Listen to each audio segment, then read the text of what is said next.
Hey guys. Hello, hello. Good evening. Let me open the chat room so I could see who is in here. Can you guys hear me okay? Good evening. Okay. Yeah, I know you can. Hey.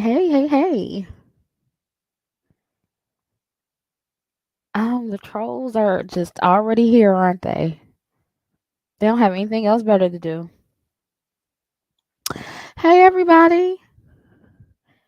So, I wanted to come on here and have a fun, laid back late night Juneteenth live stream, even though Juneteenth is almost over. But we here. I haven't done like a laid back live stream in a while. I've been home all day. I cleaned today. I cooked today. I prepared my contributions for Father's Day dinner tomorrow for the fathers in my life. And yeah, so for those of you who don't know, like the title and the thumbnail, it's a Nina Simone song.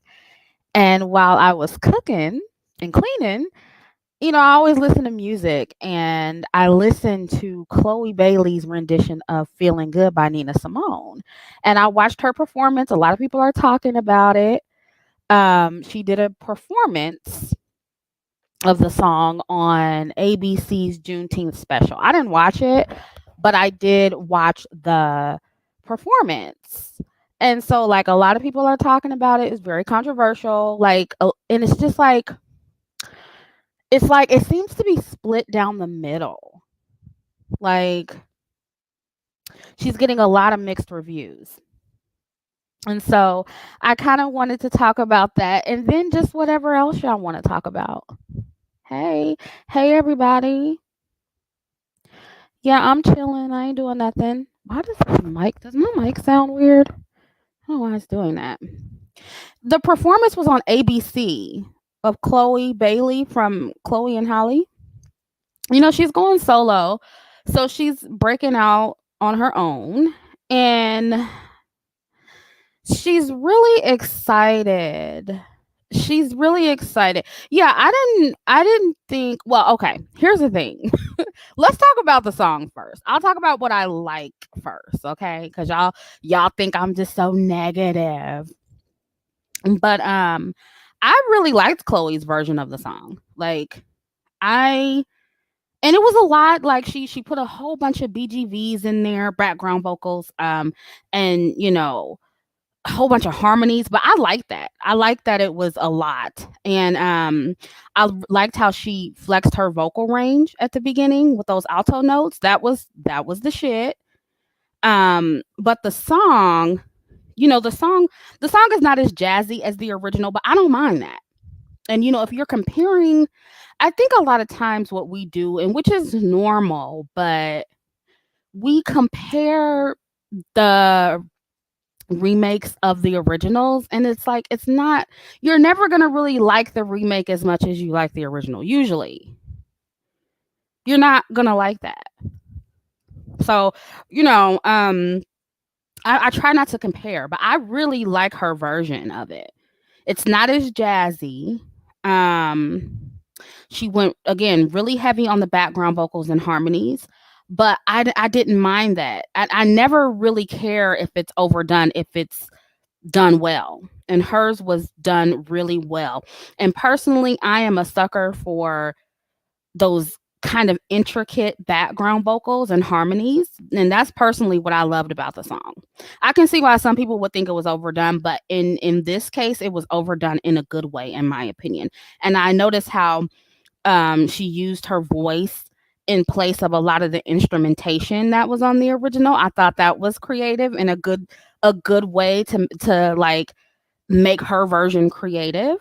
Yeah, so the song is the shit. It's on my playlist, honey. I put it on my R&B playlist on my phone. So when it makes my playlist, I like it. Um, but let's talk about the performance. Okay. As far as her performance, right? Um, I I felt like it was overdone, not because it was like people are complaining about it being over sexual. It was sensual, it was sultry, but I don't that part is not the part that I took issue with. It was just too much. Like, and I kind of feel like, and this is just my opinion, but I feel like Chloe, I feel like she's really excited to be solo. And I think she was excited about her first solo performance and she overdid it. You know what I mean? And it looked like, this is what it looked like to me. It looked like she tried to fit in every Beyonce dance move in one performance. It was like every move. And so that's my only thing. That's my only thing. Like, I don't get me wrong, girl can dance, her body is banging, and all of that, but it's like, did you have to do every Beyonce dance move? Like, it was like, it's on YouTube, you guys. Yeah, she'll grow into her style. I agree. I'm not gonna play it because I don't want to get a copyright. Yeah, Beyonce, yeah, is her mentor, obviously. So for me, the song is better than the actual performance, I think. Is she always extra, Katie? Your favorite persuasion says Beyonce needs to tell her to stop now. I can't. Is- so y'all haven't seen it. Here, I'm gonna pull it up and then I'll just play a little bit of it. Or maybe keep it on like muted and play a little bit of it, but I don't want to get like a copyright. So it can't be too much. But yeah, it's like, and I said this before in another live stream, but Chloe, I feel like she's gonna eventually have to get more of her own style, you know? Um she's a little too Beyonce right now. It's just a little too Beyonce. Here it is right here. This unfor Hold on. It didn't actually. We don't want the ads. We're gonna skip the ads. Okay, I'm gonna share my screen.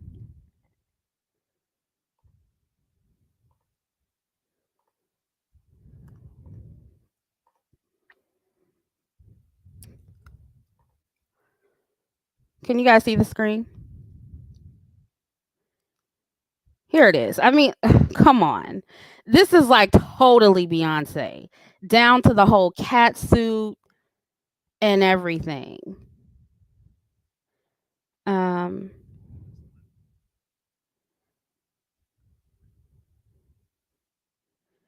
and it's like, which I get it, but that's her inspiration, right?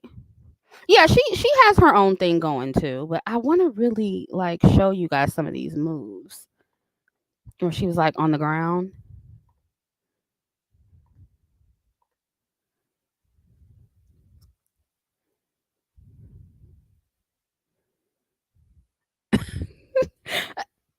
It's like it was a little too much for this. Play a little bit of it. And this whole world is a new world and a bold world for me. I can't play too much of it. Great body though. Her body looks awesome. And girl can sing. She got the pipes. Yeah, this is the part I was talking about. This was just this part was too much.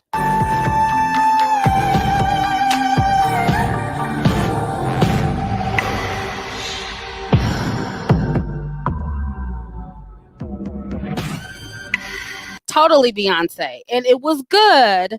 It was good, right? Don't get me wrong. It was good. But it just okay. And here's the thing. Okay. It felt like it feels like a Grammy performance. Am I right? Look at all that. Like Girl, Chloe was going ham. Honey, she's excited. She's excited about being solo, girl. That's what this is. Chloe's excited. But okay, do you guys agree with me though? Does it feel like a Grammy performance or maybe a BET award performance? Like, girl, save some of your moves for the next performance. Like, don't try to fit everything into this one performance. Somebody said rent was due, okay? Yeah, moves don't match the song. Yeah. Yeah, she went hard, but she's good though. She's good, and I will say I'm excited to see what's coming for her. Like, I'm excited to see what's next. So I will say that. I will say that.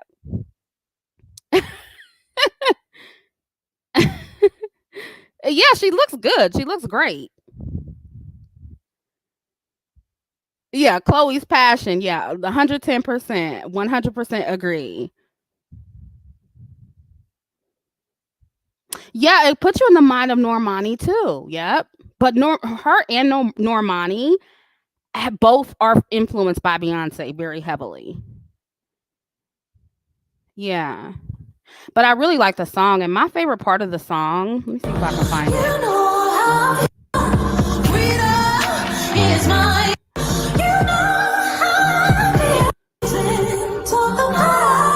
I like the.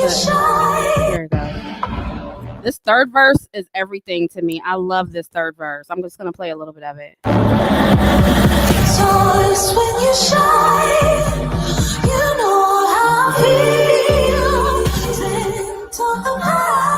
Yes, yes, for that vocal range though, like those in the background vocals, immaculate. So like the song, I love the song, but the performance was just overdone.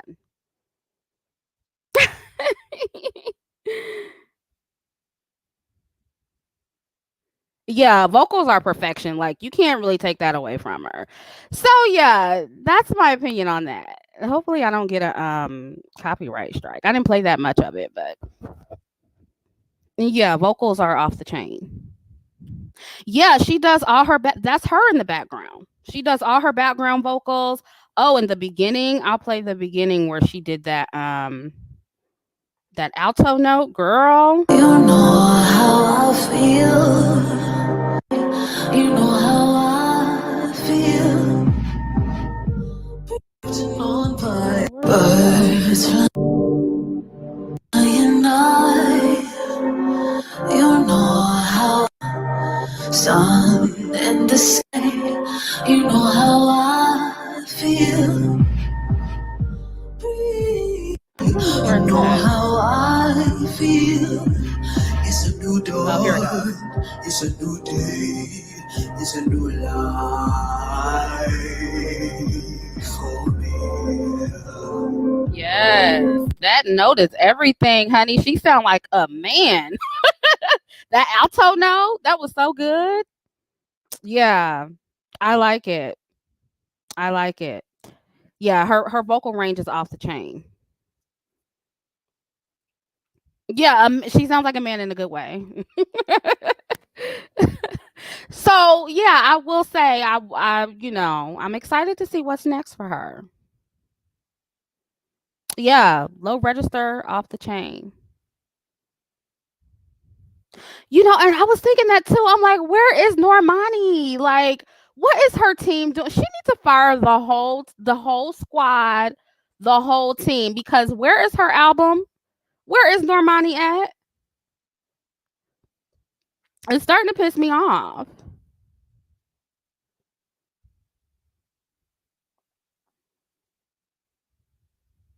Yeah, her team failed her. I agree. I like Normani. She's still working on her album. Okay, I hope so.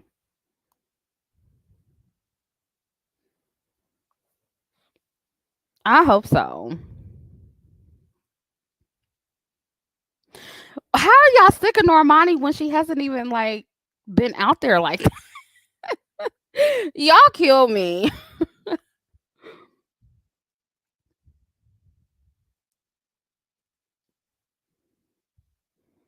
Yeah, I'm rooting for Normani.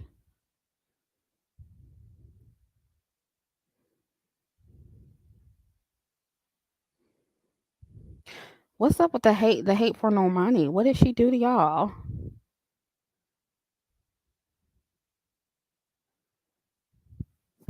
Anyway, what else do y'all want to talk about? Yes, I like Justine Sky. I do. Um, oh, Megan's new video. I did see Megan's new video, and mm, okay. Here's the thing. I actually like the concept of the video. Right. I like how she paid homage to service workers. But y'all know how I feel about the twerking. It's just overkill to me. And even though the message in the video is dope, all people what y'all need to understand about promotion and representation is that yeah, even though there's a really good message in that video, it's like all people are gonna see when they look at it is the typical ass shaking. That's it. And like I always say, I feel like that imagery can exist. We just need more balance as black women. That's all. That's all. Like, but the video was all right, I guess. It's not, and the song is not something I would want to listen to again. But I just heard, what did I hear earlier when I was listening to music? Something she was on. Um, DJ Khaled, his song, like her verse on there was really good. So I hear her verses getting a little bit better. I don't know if she's having people write more for her now, but like the verse on that DJ Khaled song, I was like, "Whoa, that's Megan. That was pretty good. That verse was good."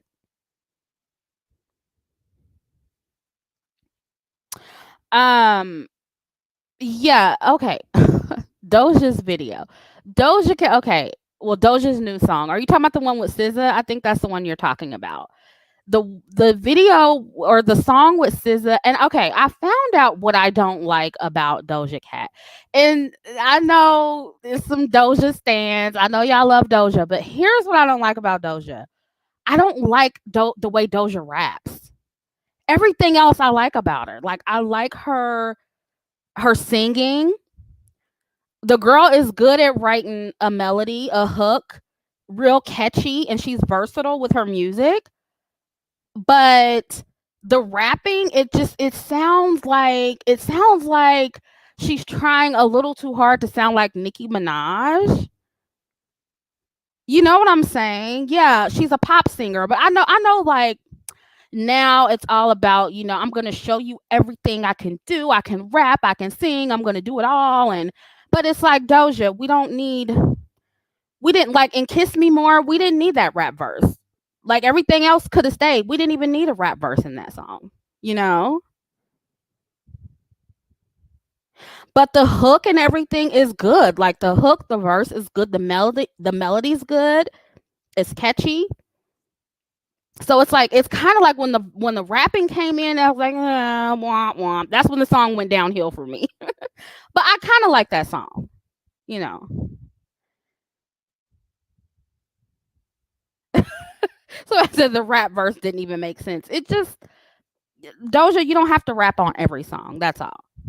We don't we don't need a rap verse on every song. Then that's my criticism of Doja. But she's versatile, She's a good songwriter. That's all I got.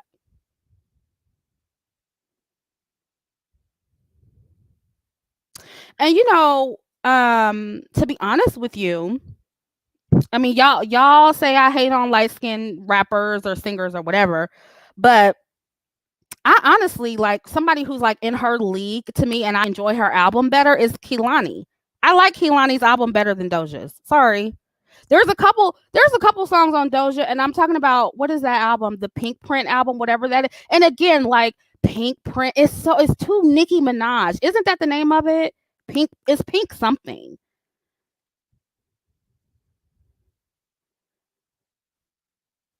And so I feel like I enjoy Kehlani a little bit better. If I got to choose a biracial rapper, a biracial singer out there that they're trying to force on us, then I'm gonna pick Kehlani, which they're not even really trying to force Kehlani, but whatever. Yeah, hot pink. I knew it was pink something. Yeah, I the video's cool. The video's cool. I mentioned that in my video about oh, it's Kalani. I'm sorry. Okay, whatever. Whatever. I mentioned that in my video about interracial dating promotion. Like, one thing about Doja, she gonna keep a non-black man in her video. I feel like she's doing that on purpose. After that situation where black men were dragging her, she was like, "Oh, never again." Because to her new video where she's like an alien or something, like it was, she was on a white man in that video. She's like, "No more black men for me." Oh, she had Kofi in the video. Okay, I'm just saying, in her latest stuff, she been all over some non-black men. That shit is kind of funny.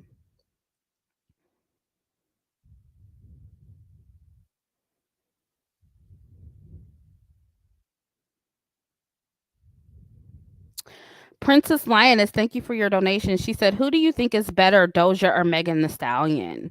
Hmm. I think I really like. I don't know. I prefer Megan, obviously, but as far as when it comes to talent and versatility, I think I'm going to choose Doja just based on talent and versatility. You know what I'm saying? Doja's crossover. You know what I'm saying? So for that reason, I would say Doja better, but Megan for me, the reason here's why I like Megan. Not to say she doesn't sound like anybody else or none of it has been done before, but she's just to me a little bit more original. Like, you know what I'm saying?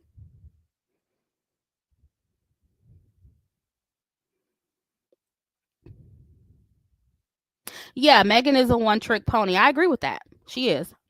She is. But a lot of people are. A lot of the male rappers are. So it's like it's fine that she's a one trick pony, but you know, when we're talking about, talent and who's going to last a little bit longer, it's probably going to be Doja for that reason because she's versatile. And the thing is, I really would like to see some other female rap artists like what's her name? Flo Millie. She's nominated for a BET award, which I know she's not going to win. Megan is probably going to win over her, but she's good. And like, how come? Like, that's what really kills me about the industry. They know they're who to push out. They're only pushing out certain people. Flo Millie deserves to be pushed out. That song she has, "If I Was a Rich Man," that is a good song. That is a good song. Like, where is Flo Millie? You know what I'm There are other female rappers that are good, just as good as Megan. Just as good, better than Doja, better than Megan. You know, I like Flo Millie. Somebody said Chica. Yes, Chica's good. Chica's amazing. Rhapsody, like it's so many good female rappers. If you're gonna put them out there, like just can we get a couple more? Tierra Whack, exactly. And all of them are not selling sex. Again, it's okay, I feel like, for them to exist, but it's like, can we get a little bit more balance? All of the female rappers, black female rappers, are not selling sex. They're good. Like, they're actually really good.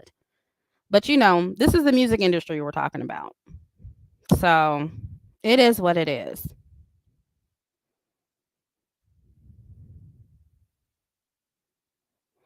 But I'm at least glad that Flo Millie got a BET award nomination. I'm at least glad she was nominated because I'm like, finally.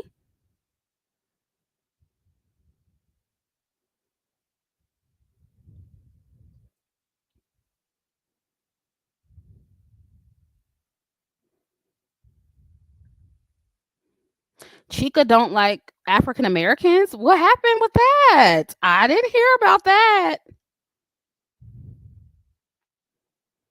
Oh, Deja, I can talk about music all day long. I love music. Love it. Okay, but what happened with Chica?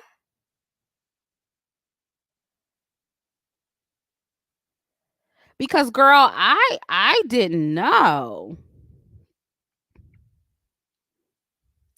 I like Seven Streeter. I actually like her new song. I forget what it's called, but like no, not her new song. The one before the new one. Kisses, I think it's called Kisses or something like that. But her new song, and here's the thing. I don't know if she sounds like Chris Brown or Chris Brown sounds like her because I know she helps Chris Brown write his music and I know she's like does a lot of his BGVs, background vocals for you guys who don't know what that is. I'm sure a lot of you know, but just in case who doesn't know, but like um and I feel like her new song, Seven's new song, and I think Chris Brown is on that song. It's like it sounds just like Chris Brown. And I'm like, no. We don't want like I don't know. Maybe Chris Brown sounds like her, but like we don't like mm-mm. But I do like Kisses though. And Seven Streeter is really talented. She's a really good songwriter. Really, really good songwriter. So I like her. Coy Leray, I just can't get into Coy. Coy, I feel like a lot of these Gen X or not Gen Xers, Gen Z people, these Gen Z artists, they all have a sound. Like it's that mumble rapping kind of thing, that mumbling thing. And that's what Coy gives me, and I just can't get into it. But maybe I need to listen to her other music. Maybe that's why I can't get into it.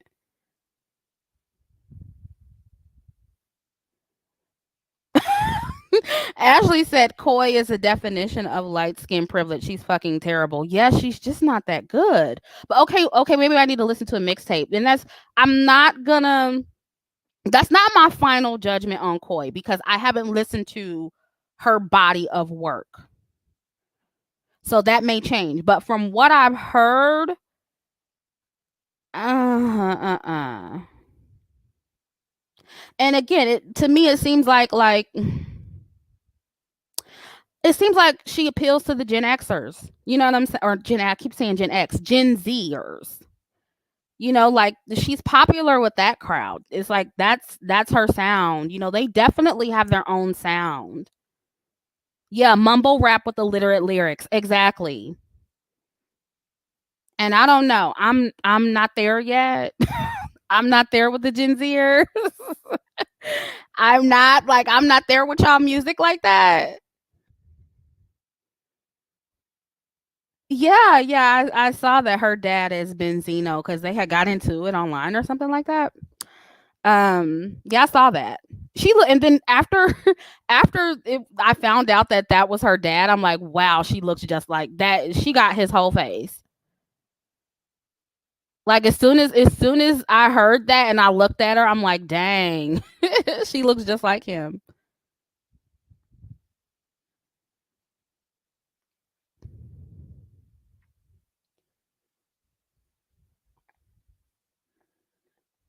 PP Cocaine, AK Trap Bunny. I've never heard of them.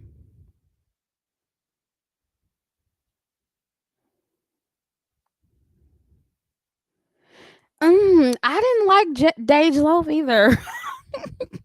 I don't know. I didn't like that song. Let a nigga try me. No, no. It's like if she can write a rap song, I can write a rap song. Where's my deal at? Because I feel like that song was so stupid. And to me, it's like that same sound. I don't know. I don't like that sound. Whatever that is called, I don't like that sound.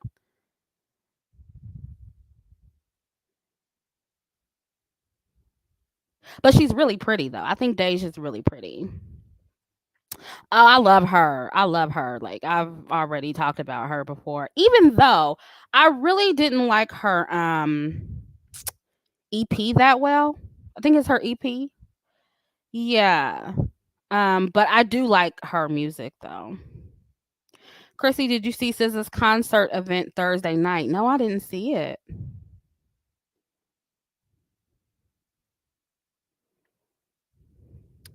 Do I think Teyana Taylor's Maxim cover? Somebody said, was she? Or do you think Maxim is pandering? I did see that. What is she? What was it? Sexiest Woman of the Year, Teyana Taylor on Maxim. Sexiest Woman of the Year, right? I'm pretty sure that's what it was.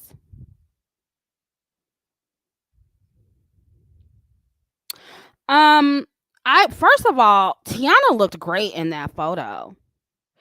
I mean, that body. Okay, has she had work done? And I'm just really inquiring because I don't know. I'm not throwing shade, but it looks natural to me, and she looks amazing. Her body is wonderful. Yeah, I love Nao. I love Nao. Um, oh, she has gotten work done. Somebody said she has, she hasn't. Who knows? But either way, the girl looks good. But now the whole pandering thing, yes, yes, I do think Maxim is pandering for sure. Um, because I just don't feel like before Ben, we where was Maxim? You know what I'm saying? So yeah, they definitely use Tiana to get back on the map, right? But it benefited Tiana as well. So it's like you guys need to understand that in the world of business, it's not always about like, oh, is the love real? Is it all about black women for real? Are you doing this because it's genuine? It's business. Most things are not genuine in business. That is just the way it is. People are opportunistic. They're going to do things to benefit them. So they're going to use people. Okay. And as black women get more visibility, yes, we are going to also be used like everyone else. That's just that is what comes like. And I was thinking about like gonna like talk about this in a video because like as we get more visibility and representation, black women, not all of it is going to be genuine. Not all of it is going to be like quote unquote real love. That's business for you. Okay. But yeah, exactly. It's an exchange. Exactly. If other black women are benefiting, that is an exchange. Now we can talk about whether it's an even exchange and we can talk about the improvements that need to be made, right? But if it's tasteful representation of black women and it's a good look, which that is a good look for Tiana, right? It's a good look. It may be some fucked up intentions behind it, but it's a good look. And what I'm saying this because not so that I don't feel like we should think about this deeper and maybe I'm not saying we have to drink the Kool-Aid. You don't have to drink the Kool-Aid, but no other group of women complain about being beautifully promoted to sell somebody's product. So what if they were using her? She looked fucking amazing. So what? She got something out of the deal. But other groups of women, they don't care if they're being used. They're going to take the opportunity and enjoy the spotlight. Do we hear the LGBT community complaining about brands pandering to them? I don't know. Maybe they are somewhere complaining. Are they complaining about that? Because I don't hear them complaining. Not like that. Because let me tell you, all of these corporations are pandering the fuck to the LGBT. I look around, I'm seeing rainbow everything for Pride Month. A rainbow is on every fucking thing. Do you think all of those people really love gay people? Come on now, y'all. You think all those people aren't transphobic? You think some of those people aren't transphobic or homophobic? Come on now, y'all. Again, you okay, well maybe there's a few complaints here and there, but not many. The LGBT are loving it. They're loving to see rainbows everywhere. But these corporations are pandering to them like a mug.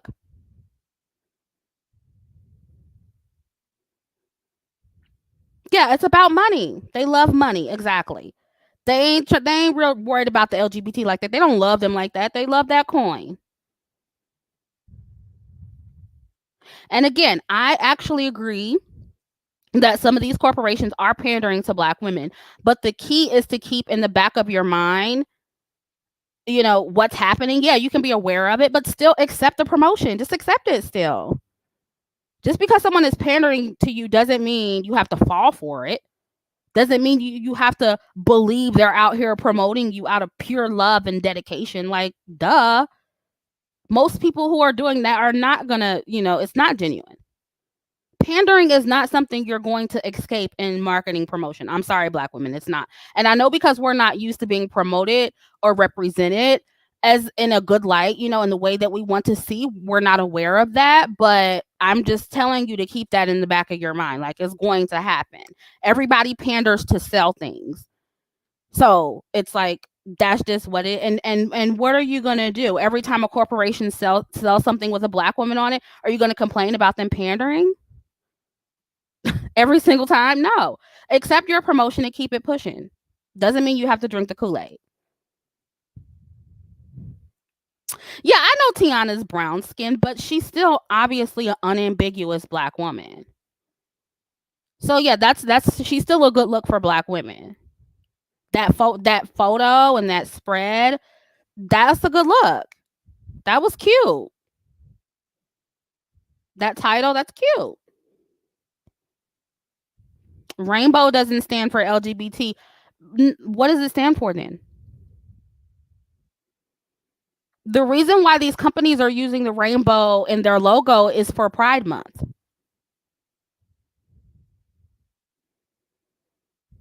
Naturally, Nautica says marketing does not equal pandering. Yeah, but pandering is included in marketing though. So it's like, it's there. It's going to be there. Yeah, we need to use any pandering to our advantage to get what we want and need. Yeah, exactly. Now, the pandering that I feel like we don't need to accept is like that Derek Jackson type of pandering. That's the kind of pandering that's like, okay, no, that you don't really benefit from that. You get what I'm saying? That Hotep pandering, right? That Umar Johnson Hotep shit. That's the pandering that you need to get away from. You get what I mean?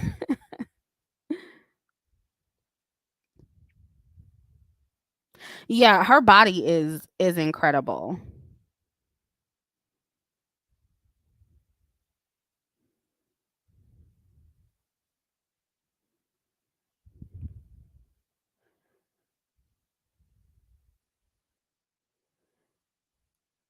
Um, yeah, that Nick Cannon pandering, exactly. The rainbow, I don't know. Rainbows mean more flexibility in creating outfits. Clearly, you're unaware of what they're doing right now for Pride Month and what they've been doing for the last, I don't know how many years. Like, it's literally brands, huge brands that are purposely selling rainbow print stuff in honor of Pride Month. Like, that is what they're doing.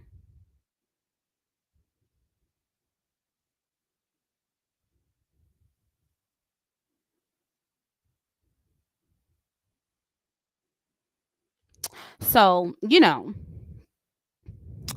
I'm just saying, like, I agree with not drinking the Kool-Aid.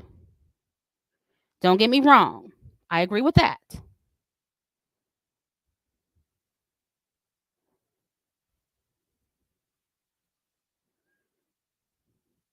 What do I think about Billie Eilish's new look?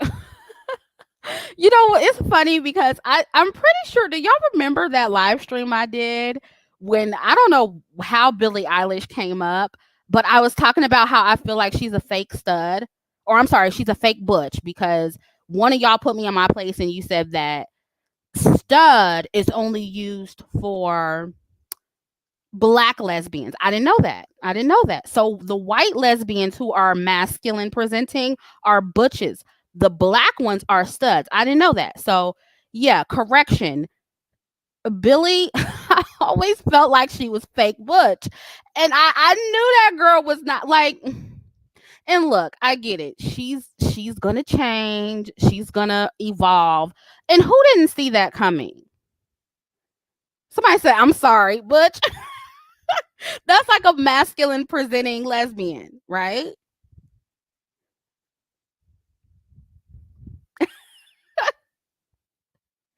And so, yeah, I know she said she wasn't gay, but she was performing gayness, Pretty Jackson.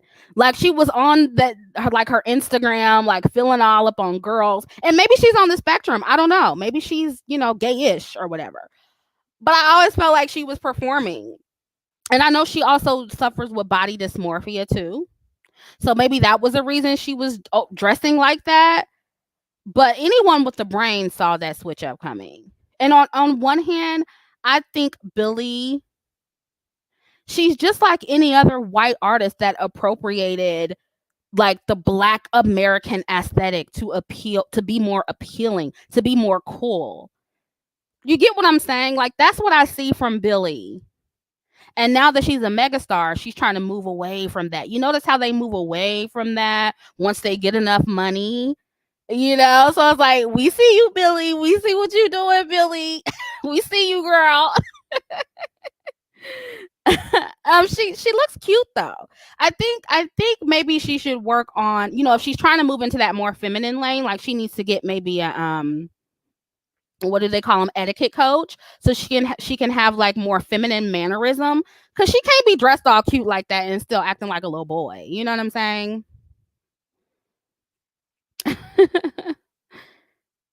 um and on the other hand, yeah, it's like you use the whole black American aesthetic, right? The whole baggy clothes, the whole soldier boy look, to get popular or whatever. And then now that you're here, you wanna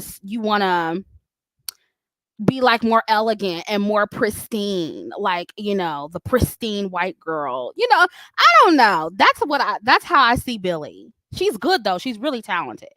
She's extremely talented. Black American culture aesthetic unpopular. That is what I'm saying. That's what I mean when I say that. And on the other hand, she's just growing up and she wants to embrace her femininity more and not put herself in a box. And what I found interesting about her, and this kind of ties into what I be telling black women. She said that she didn't feel desirable because of her image, right? And I think she was pressured to be more sexy, and I see why a lot of people are saying that too. And I think that's part of the reason for her switch up too. But I 100% believe she wanted to make that transition to be more desirable to men. And I feel like she had full control over it. And what I personally found to be interesting with that, because it parallels to what I say to black women in a lot of ways. I didn't see a lot of people talking about this, but Billie she's kind of like, I don't want to say she's a SJW, but she's kind of a baby SJW. She was like the poster child for an artist who didn't want to like give in into being like over sexualized or have to show her body, or sell sex to be successful. You get what I'm saying? Like that was her whole thing. Like, you get what I'm saying? Or maybe people projected that on her, but I think she definitely embraced that. You get what I'm saying? And again, I also read that she dresses in baggy clothes, or before she was dressing in baggy clothes because of her body dysmorphia as well. But I also think she trapped herself into a box with that activism stuff. And I think her decision to wear lingerie in Vogue, was it British Vogue? It was British Vogue, right? Um, I think that is her way of getting out of that. And this is what I warn black women against all the time. Don't trap yourself into politics, whether it be feminism, colorism, body positivity, because when you trap yourself like that, people are going to lose it when you switch up. It's kind of like Lizzo, right? She completely, like, let Lizzo lose weight. It's going to be all kind of fat black women upset with her because she's in that body positivity box and she's trapped herself in there. Homegirl can't even get on a fucking treadmill or eat a fucking meal or go on a cleanse without fat women bitching about it. You get what I'm saying? Like, she made herself the poster child for body positivity. And so that's kind of what Billie has done. And she said it. She said it. She said she trapped herself with her image. And now she doesn't feel desirable. And so she came out in the most, dramatic way ever on British Vogue. She came out in lingerie, like, look, bitch, I got titties, I got legs, I'm hot, I'm feminine, I'm cute. Because she trapped herself. And of course, it was a good business move, but it was personal to her as well. Your favorite persuasion, thank you for your donation. I don't care because they did this to Pink when she first came. Then she did the same thing. She switched and did what she really wants to do. Yep. Yep. Avril Lavigne, same thing. Yeah, I like Pink too. I like Pink too. But, like, don't trap yourself like that because, you know, a lot of that activism, I'm not saying all of it, but a lot of this activism, this body positivity, this feminism, all of this stuff, it doesn't allow you a lot of times to embrace your femininity, especially when you're trying to, destroy every system and social construct. Because a lot of what you're fighting against, it isn't a social construct. A lot of it is biology. Okay? A lot of it is that. And granted, not all women are traditionally feminine or like presenting that way, but a critical mass of us are. And you can only fight against being, a feminine woman for so long if that's in you. You know what I mean? And eventually you're going to want to enjoy that. And that is what's happening to Billie. She wants to embrace her femininity and feel more desirable. And it goes back to also what I say about how all women, regardless of race, they want male attention and male validation. Right? Because that's what Billie said. She said, the way I dress, now I don't feel desired. Desired by who, Billie? Because I'm pretty sure a lot of bitches like her. I'm pretty sure a lot of women like Billie because that's how I saw her. I thought Billie was a butch lesbian. I did. That's what I thought she was. So it's like, I'm pretty sure so if she's saying I didn't feel desired, obviously she's saying I didn't feel desired by men. For the most part. And I'm not saying that there are no men out there that aren't attracted to masculine presenting women. But we all know men, for the most part, they like feminine women, or the men that probably she like feminine women. Right? Yes, she's so cute. Willow is cute. and excuse me, Willow is one of those other ones, like, growing up, changing, But one thing about Willow, though, that I appreciate about her, she hasn't boxed herself. Willow is all over the fucking place. What really can you, like, what box can you put Willow in? You can't put Willow in a box. You get what I'm saying? It's like, she's just a carefree black girl. She's gonna be whatever she wants. One minute she's gonna be this, the next minute she's gonna be that. Like, she's just free.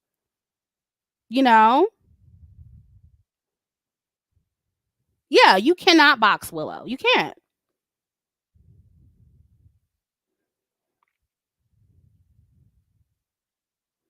And it's like, Willow is like, and that's the difference between her and Billie. Billie boxed herself.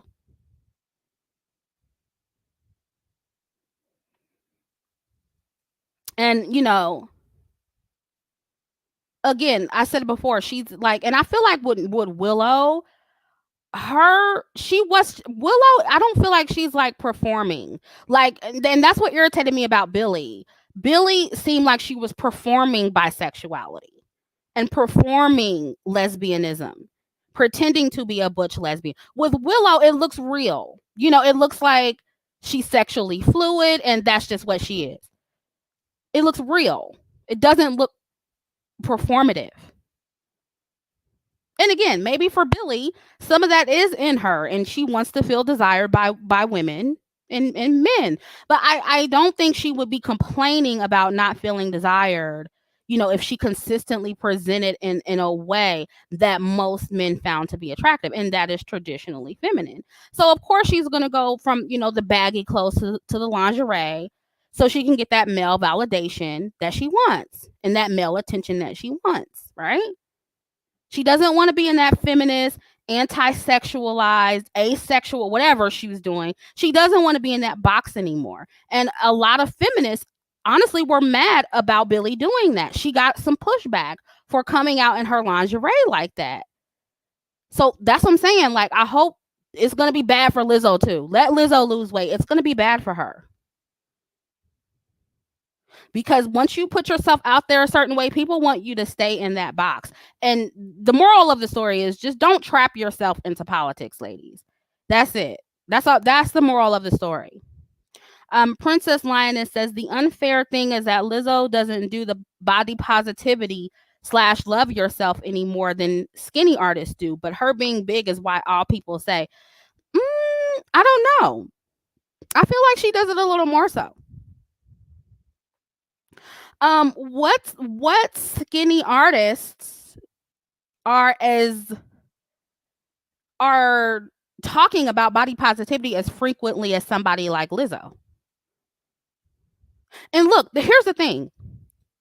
When you are big like that, right, and you experience fat phobia and discrimination for being big, it's easily to fall into that trap. So I'm not condemning Lizzo for that. I get why she fell into that trap.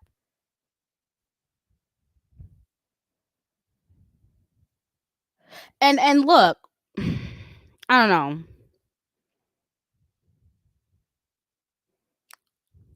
What skinny artist does that?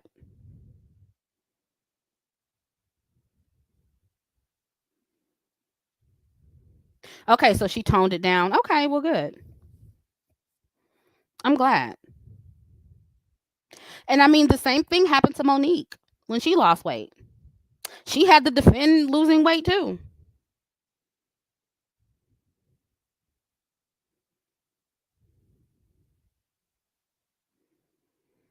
I'm like, I'll be damned if I gotta defend losing weight. That's crazy.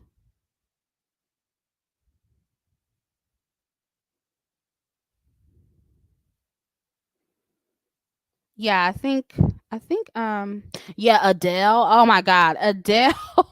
Adele got dragged for losing weight. I was like, really? And Adele looks amazing now. She looks amazing. Yeah, I said it. Y'all can get mad. She looks good.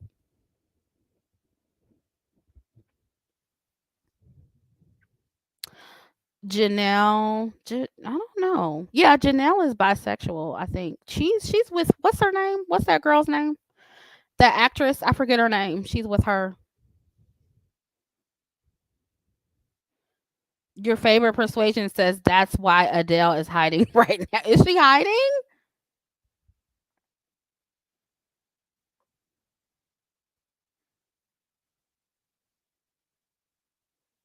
I didn't know she was hiding.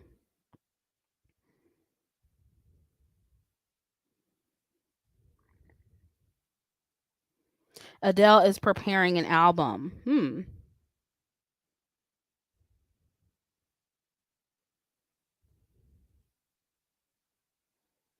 I feel like maybe Adele had your favorite persuasion says Chrissy, I feel like she is. I don't know.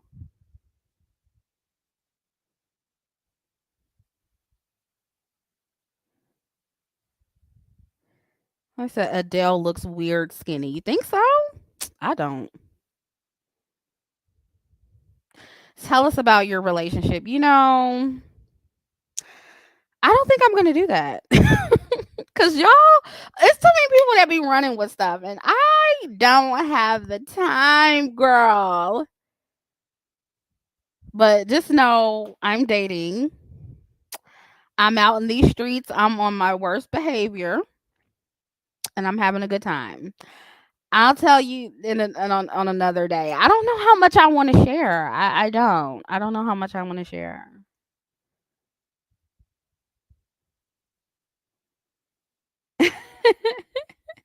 Listen, dark skinned gentlewoman says, keep it to yourself, Chrissy. Next topic. Hot Chrissy summer. Basically.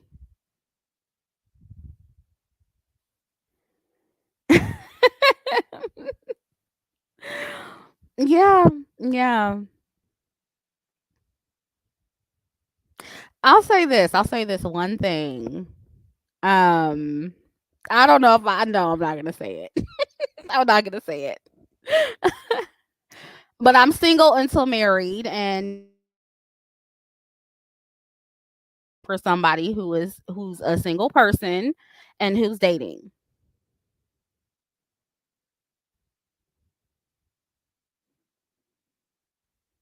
I have not seen Bieber. I haven't seen him. I don't know what happened to him. And I'm thinking maybe he moved or maybe he went out of town. I don't know. I'll talk about it in another video. Is he black? One of them is black, yes. And what's funny is like I'm not trying to like seek out a certain race. I'm not it's just whatever happens happens. And I'm not serial dating anymore. I'm not like out on the apps like I was, before my last relationship. So it's not like, multiple, serial dating, multiple guys, multiple dates every week. It's nothing like that. And one person I've been knowing for years. So, and that's all I'm going to say. Princess Lioness says a lot of the SJW white artists do the love yourself, you are pretty and perfect talk, i.e., Lady Gaga. Not specifically body positivity, but in the same vein. Okay. Lady Gaga. Okay. That's a good example. Yeah.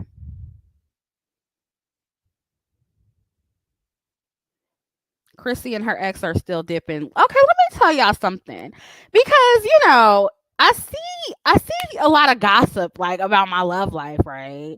And about my, broken engagement. And yeah, it's kind of embarrassing. It is. But here's the thing, like, and then y'all are like, I was reading somewhere on another site, and somebody was like, "Oh, she needs to leave him, and she needs to stop playing around with him." And what did they say before she wastes another 4 years of her life? And look, y'all, I know I get on here and I'm all pro marriage and all of that stuff for black women and pro not wait on a nigga to propose and marry you and all this stuff. Yes, but you have to understand, I'm talking about a collective because I know most of y'all want children, most of y'all want marriage. But when it comes to me, I am very fickle about marriage. I don't want children. Okay. And when y'all are telling me to leave somebody alone and stop talking to somebody, I'm not trying to be shady when I say this, but who y'all need to leave alone, these little dusties, these little broke niggas who ain't giving you shit, who's not taking you nowhere, who's not paying no bills. Yeah, it's real easy to walk away from niggas like that. It's real easy. Real easy, okay? But yo nigga and my nigga ain't the same. And that's all I'm gonna say. That's all I'm gonna say.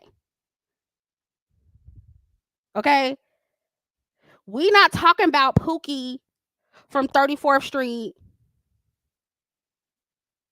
that when you ask for some money, he only giving you $40. This is not that kind of nigga. Okay? This is not that kind of nigga. So read between the lines and leave me the fuck alone. Leave me the fuck alone. Not is he an African prince? No, he's not. Yeah, it's like you better leave him. This ain't no Olive Garden nigga. This ain't no Steak and Shake nigga. Okay?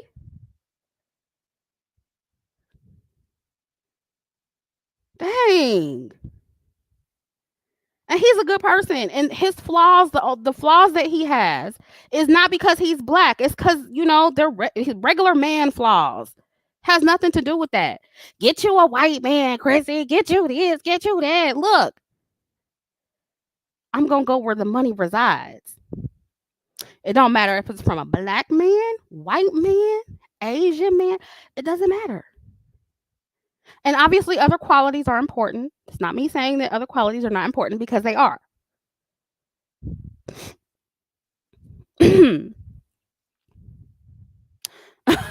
Divested Zealot says, "Hey, Chrissy, love you," and shout out to the fellow bed wenches in the chat. What's up?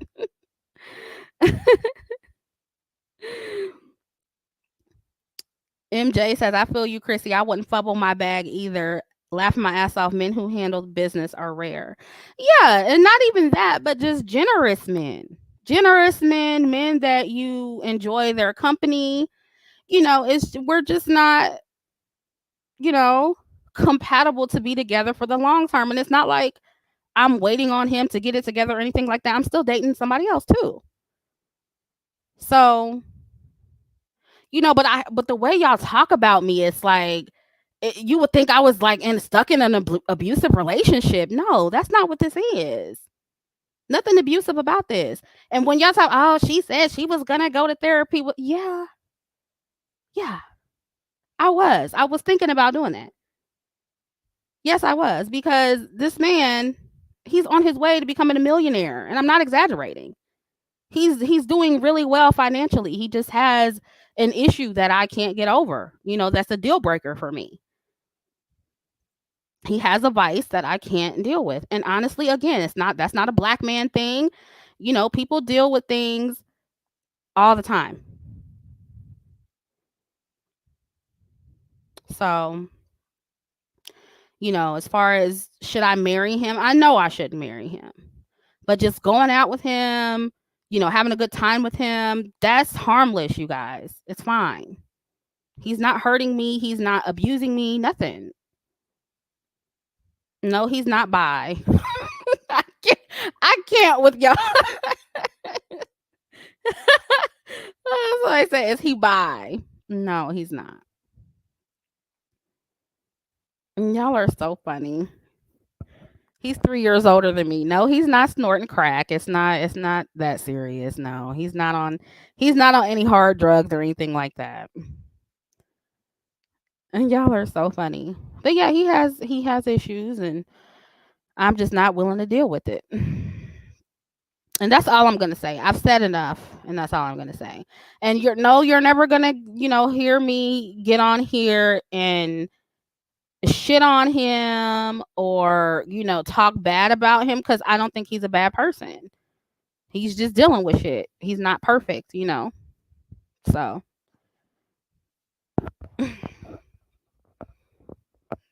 and I'm gonna say this too, like, I'm not saying this is only like a man with money thing or a rich man thing or whatever, but uh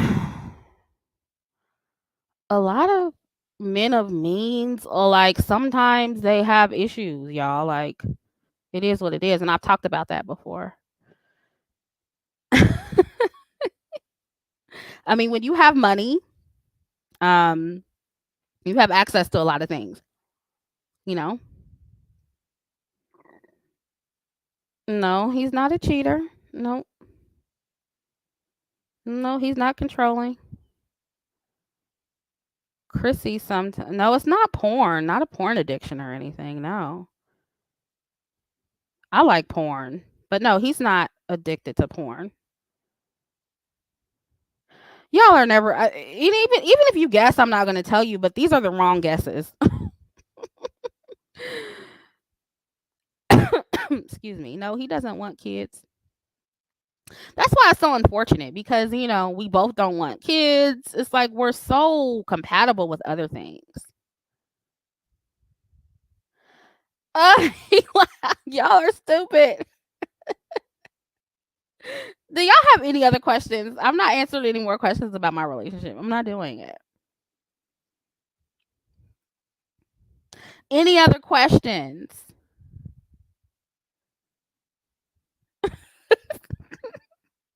Y'all are so childish. Y'all need to grow up.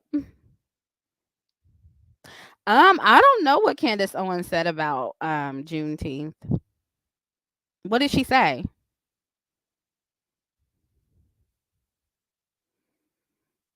Mm-mm, he's not an Aquarius or Gemini. He's a Sagittarius.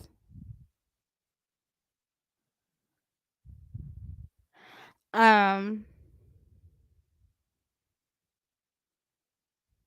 yeah, and I told y'all on the last live stream, like, I can't believe that Vedic astrology told me I was a Gemini. Can y'all believe that? Well, I'm pretty sure some of you can believe that. Just Nequel says, "Thank you for all your of your work. It has given me a better perspective and how to better spot negative things against dark skinned Black women." Oh, that's great. Thank you for your donation.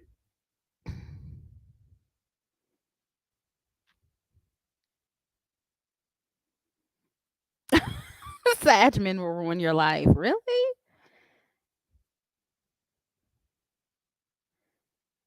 Chrissy, how do you deal with gym anxiety? That is a good question because I have gym anxiety. Especially now, like with COVID, I am terrified of catching COVID at the gym. Terrified. Um, I don't know how I deal with it. Like I don't know. Well, one thing I do is a bitch carries Lysol spray in my bag. I be spraying them machines down, honey. But as far as like anxiety, like with the other people there, I try to go early in the morning or late at night.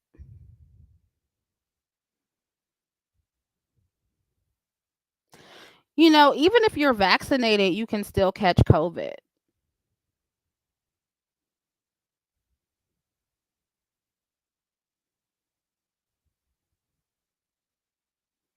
So it doesn't matter. Like, and I'm of one of those people who is just like paranoid about COVID, you know?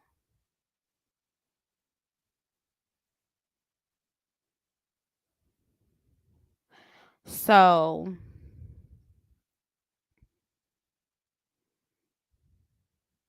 yeah, that's I'm talking about the gym in my apartments.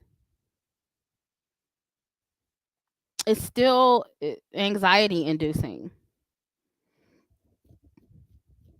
Yeah, so the only thing is like I would think like go early in the morning where there are less people or go late at night when there are less people. That's the best way to like get over the anxiety. Don't go at a time where it's like rush hour and a lot of people are there cuz that's going to make your anxiety worse.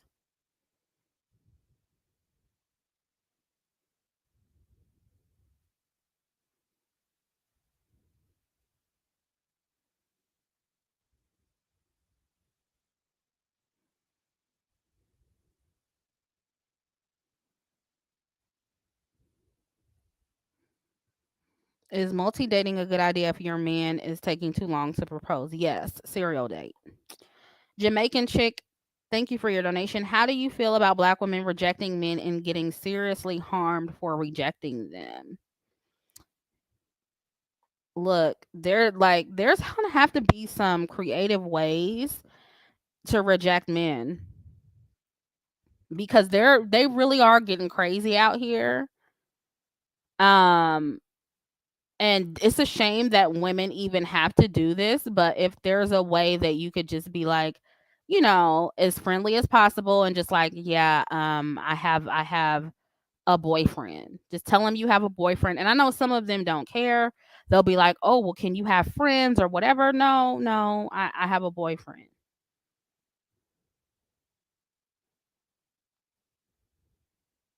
Yeah, it's been crazy. That's true. Yeah, I don't know if that's a good. I don't know. Your favorite persuasion says they don't care. Yeah, sometimes they don't, but I do know that they seem to get more upset, like, if you're just like, "Ew, no," if you have that "ew" energy. You know what I'm saying? So just be like, "Yeah, no," or don't even say like, "No, thank you." Just say, "Oh, I have a boyfriend."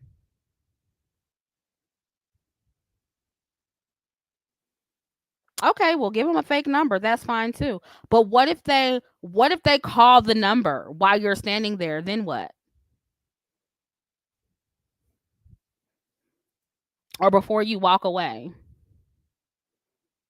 Sirius says I act deaf. I've never heard of that before.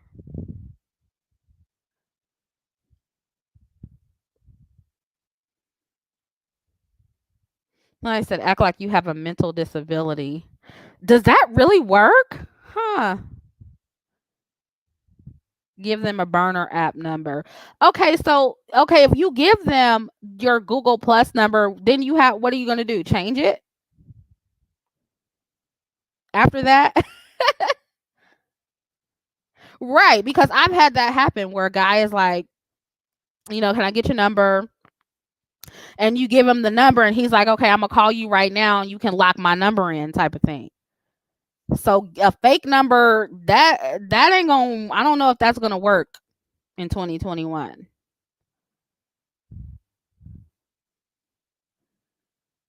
Okay, block them. Okay, you can. Okay, so give them the right number and then block them. Okay, there's your answer. To Shayla Brown says, I said I had a boyfriend, which I do, and still got called a dog headed bee. Wow. Well, usually I know that excuse works for me. And then if they like the ones who don't care, usually it's a follow up question like, oh well, um, can you have friends? And I'm like, no. And then one time I said that, and a guy said accused me of lying, and I was like, no, I'm serious. I have a boyfriend. So that's something else that could happen. They'll accuse you of lying.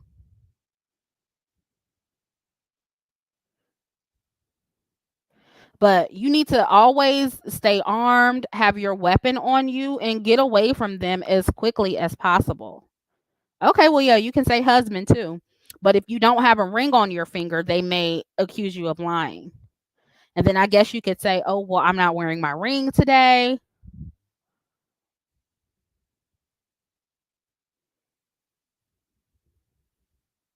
Oh, some of y'all got rings you wear. Okay, that's a good idea.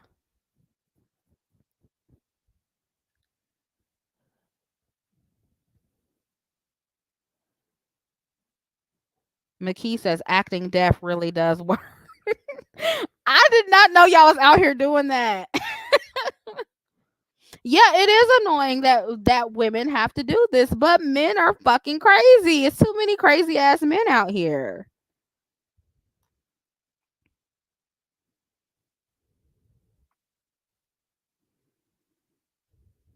Kia, your favorite says Kia Supreme. Yeah, they do. You didn't see the new video of the dude that pulled a gun out of his trunk. Yeah, I haven't actually watched that video. I have to watch it, but I heard about that.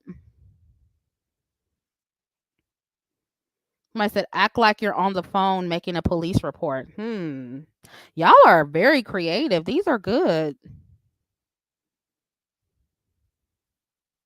Or I mean, you can act like you're on your phone just in general.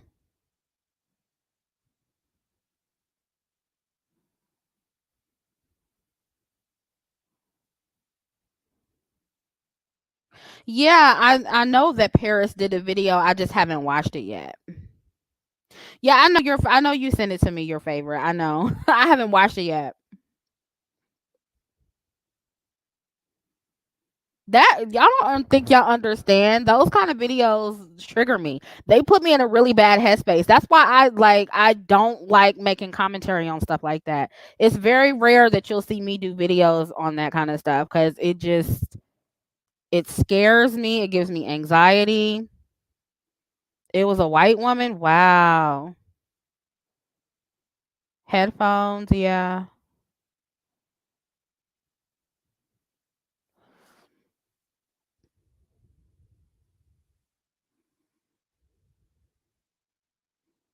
Do I still respond to DMs? If I catch them sometimes, but honestly, not not recently because I've been doing so much.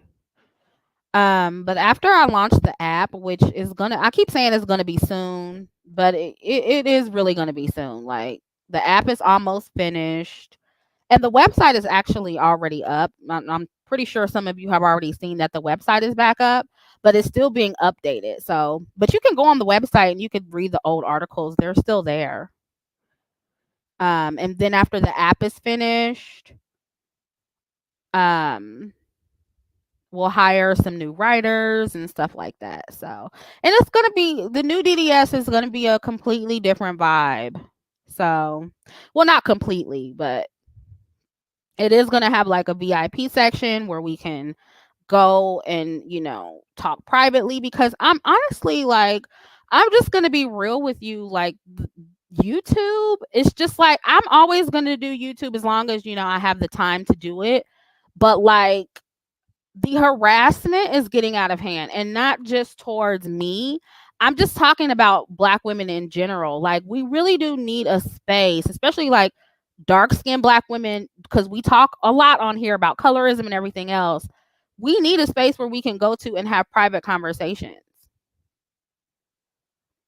and be out of the public eye, and a place where we can really move in silence.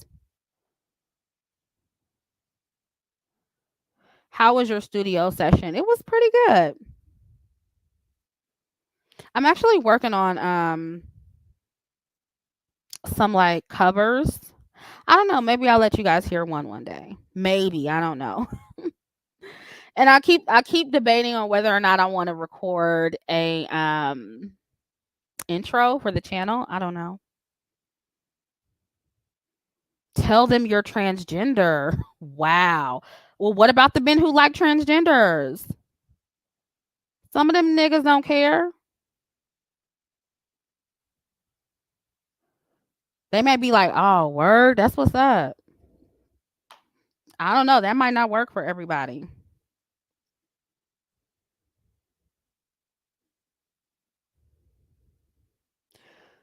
Oh Lord, here we go. Why do you have so much hate in your heart for black men? Somebody key up the violins. Yeah, that's a good point. Your favorite persuasion. She said some will beat you up, and that's dangerous and offensive. Yeah, because you have to understand a lot of these men are violent towards trans women.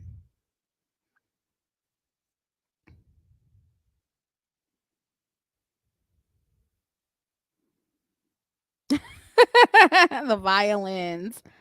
Black men. Why do you have so much hate in your heart for black men, Chrissy? Get off my channel. Don't nobody hate y'all.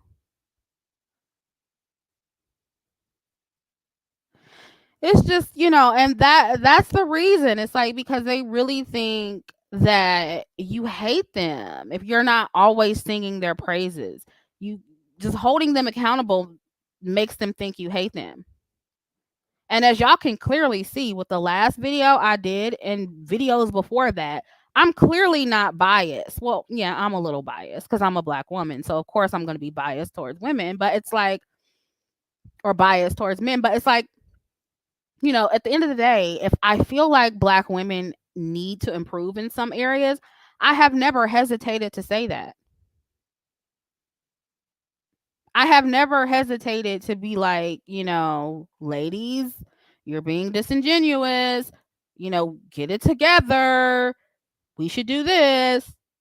We should do that.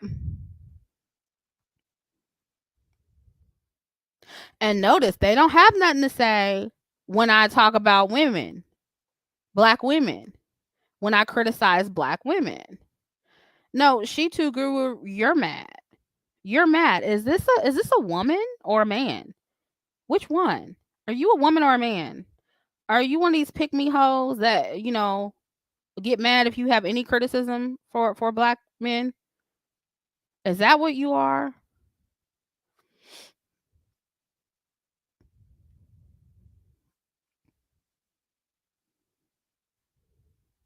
It's a man. And I don't know, like, is it not weird to you that you have men like that here who are listening to a woman talk just about random things, like invading and trying to derail a conversation between women? Is that not weird to you? And these are people who say they're men. These are men in this community that claim they are leaders. Leaders do that. And see, this is what I mean. Like, this is why, we need a space. And I know, it's taken a long time. And I wanted to say this too for y'all who are mad, because there's a lot of mad people out there. Y'all was mad on the last video. A lot of black women stay mad at me. So it's like, some of you are just never going to be happy. Some of you are just never going to be able to hear any criticism about yourselves. But you know what? That is not my problem.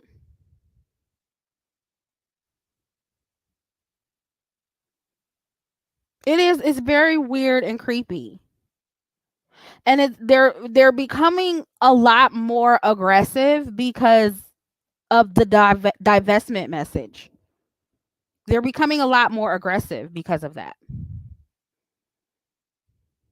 And also because, they're getting other messages from other platforms that hate black women, or that, heavily criticize black women. So all of that shit, like you see with Kevin Samuels and all these other men in the manosphere, if you think that's not like translating to the real world and men treating black women a certain way, you are sadly mistaken. You are sadly mistaken. And to be honest with you, like, being, a single woman, and, women who are out there actively dating, you have to be careful about that. And this is not me trying to scare you away from all black men, because I know I'm going to be accused of that, but that is just like a real concern that you need to have. And I mean, even like, it's not just Kevin Samuels, it's other men too, like the MGTOW channels, these little dusty white men that y'all think are gonna scare black women from swirling. You have to look out for all of that in the real world. All these men online and their followers, their hundreds of thousands of followers, these are real people. These are men that you walk past every day. Yeah, Godfrey. These are men that you walk past every day. So you got to be real careful about that. And I was talking about this with somebody the other day, and I was talking about, my dating life, my chaotic dating life, okay? And the person asked me, they were like, "Well, are you ever going to get back on the apps?" And I'm like, "I don't know. To be honest with you, I don't know. And I don't know how, if it doesn't work out between the people I'm talking to now, like, I don't even know like what would be my next step." Because I'm like, to be honest with you, I do have anxiety about meeting new people, new men. There's a lot of anxiety behind that. And then I think about, like, okay, what if I meet somebody and they're able to tell who I am over the phone by my voice? And then what if, they act like they don't know who I am, and then when we meet in person, they try to do something to me because I'm Chrissie on the internet? And so I have an extra layer of things to think about, right? So, this stuff like that we talk about, it's not just a matter of, oh, I'm gonna get me a white man, or I'm gonna get me. Is it really even safe for me to, meet new black men? I don't know. I don't think so. I don't think so. And it's not to say a non-black man wouldn't be able to do something to me because of whatever reason. Maybe he thinks I hate white people. I don't know. But for the most part, I know who listens to me, and it's mostly black people. So, I think about all of that kind of stuff. And so it's like, that's an extra layer for me. Change your voice. I guess I could do that. Because I do have a professional voice, you know? So I have my code switching, but I don't know, y'all. Somebody might. I just don't know.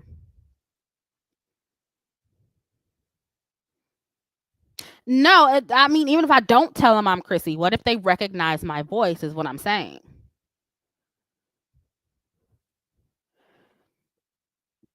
Yeah, Jada Swirl says I don't think a white man would care. I don't know. And then I think about it too. I'm like, and my friend, she was like, "Oh well, do you think like anybody you would even talk to would even listen, like be in those kind of circles to hear you on the internet?" And I say no, but you never know. Like the two men I'm talking about, honestly, they're not even. It's not even a social media. They're not seriously like. And I know a lot of people say, "Oh, my man's not on social media," but for real, like when you're dealing with older, established men, they not on YouTube like that. They're not. They're just not. So I'm pretty confident that the people I'm dealing with aren't in these conversations, aren't listening to these conversations. Um, but again, you just never know.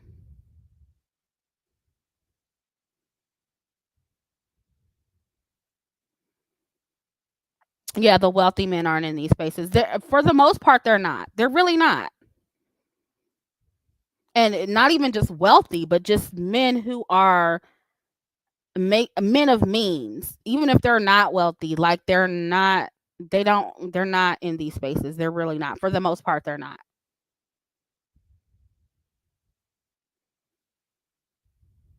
And I definitely know one of my gentleman friends, um, he's clueless about all this stuff, which is a good thing. That's a great thing for me. So, but yeah, you just never know. And then like I did meet this guy recently. I told your favorite persuasion about this. I kind of gave you a little bit of the story. But he was in my apartment, like doing some work in my apartment, and he ended up being an engineer and he has his own business and stuff. And you know, I could you know how when okay, you know how when men, you know how it's easy to pick up on if men are interested in you or are attracted to you. As soon excuse me, as soon as he came into my apartment, I knew that he was giving me the eyes and I just knew. And he's Hispanic.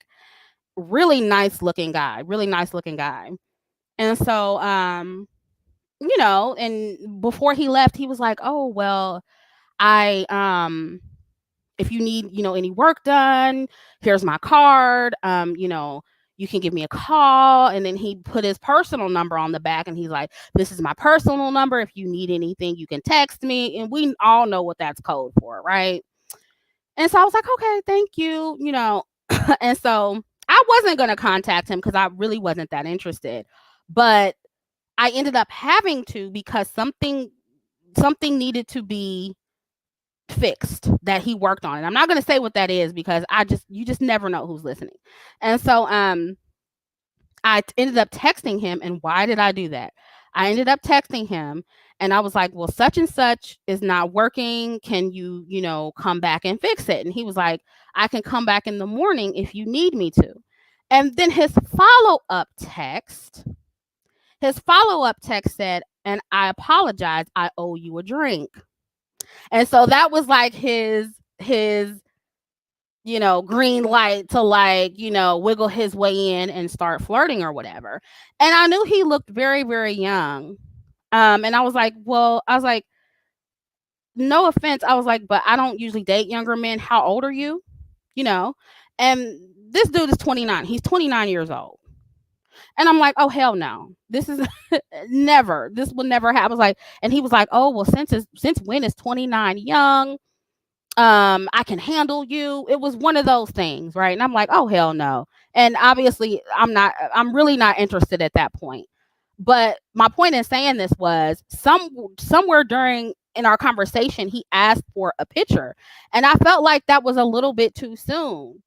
And so in my mind, this is my paranoid Chrissy mind, okay?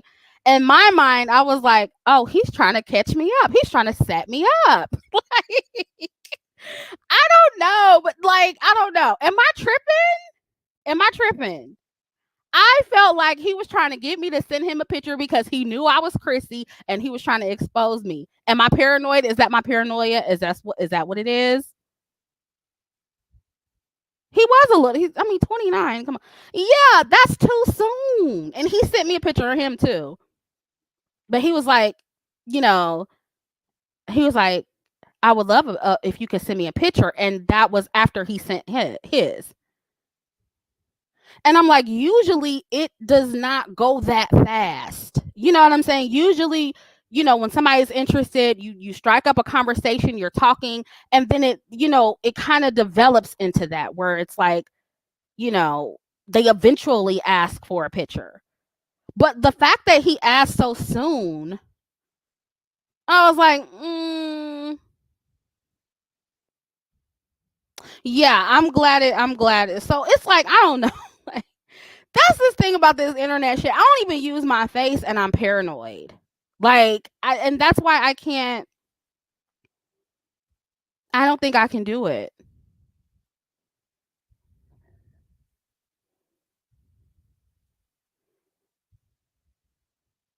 Yeah, and maybe he was trying to get sex. Maybe that's what it was.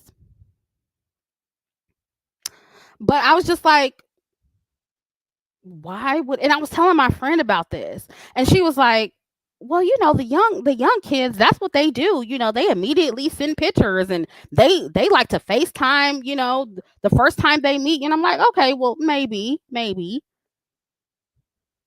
Um, I don't know, y'all. I just feel like it was a setup. Hell no, and I told him, I said, I don't send pics to guys I don't know. And then he said that he was like, "Oh, I understand about the pick thing." He's like, "I understand." And so, and another thing, just to tell you the rest of this situation, my dumbass, and see, this is that Gemini in me. All that Gemini in my chart makes me a little bit too flirty. As paranoid as I am, I'm still flirty, and it's still a situation where it's like the hint doesn't always go through like it's supposed to go through. And so that conversation left me a little bit uncomfortable. And I knew this man was going to be like, I would have just let it go, but this man was going to be in my house the next day. And I knew that. So, um, you reading too much into it. He was trying to jerk to you. Yeah, probably so. Yeah. But I don't know. I still don't know. I don't know. You have to be on guard. And so I felt uncomfortable. And so I'm like, okay, he's going to be in my house the next day. I don't know him. So I need to call somebody to come over here and sit with me. Right. So I was telling my mom about this, and she's like, I'll come and sit with you. Mama, what are you going to do? No, I need a man. I need a man to come over here so it can be another masculine person in my house. And so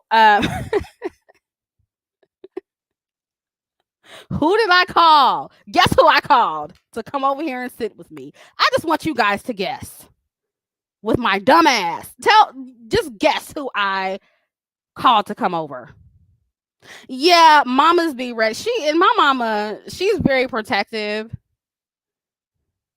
Yes, my dumbass called my ex. And look, it was not one ex, it was two exes. And let me tell you, my dumbass, and the reason why I called two exes is because the first ex I called, he was like, he was bad. He got mad because I was like, I don't want to be by myself and I need somebody to come and sit with me. Da da da da. And he's like, you can't call people at the last minute and expect them to just drop everything for you. I was like, okay, well, fuck it, bye. I can't count on you, so goodbye. And so my dumbass called my second ex. Okay, the ex of 6 years. And yes, I still talk to my exes. Most of them I do, except for the ones who are like in relationships. And so I called him. And at first he's like, I can't do it. I got something to do. Then he said he could. So He ended up coming over, right? And I'm sitting on my couch, and and and it's so funny because my ex gave him the nickname Julio, the guy that came to fix a thing in my apartment. He gave him the nickname Julio, right? And so we're gonna call him Julio. That's not his name, but we're gonna call him Julio. And so Julio knocks on the door, right? And I'm like, okay, you got to go answer the door. So he answered the door. Julio comes in. I'm like, oh, hi, how are you doing? And, I'm being my normal friendly self, right? My normal friendly self. I was like, oh, hi, how are you doing? I was like, yeah, giving him the details of the city. I'm like, yeah, it didn't work. And so, da da da da. And he's like, okay, cool. So he goes in the room to fix the problem. And my ex starts grilling me. He's like, you can't do that. You said you wanted me to come in and basically stand in for you, but you're flirting with him. I'm like, I didn't flirt with him. I didn't flirt with him. I just said hi. And he's like, no, you're being too friendly. You're doing too much. And I'm like, okay, whatever. And so I sit on my couch and I turn on Music Choice. Y'all know what Music Choice is, right? It's the stations on the cable network where you can listen to different genres of music, right? And so I turn on the music, and I'm switching the stations, and then I just happen to be on the R&B station, right?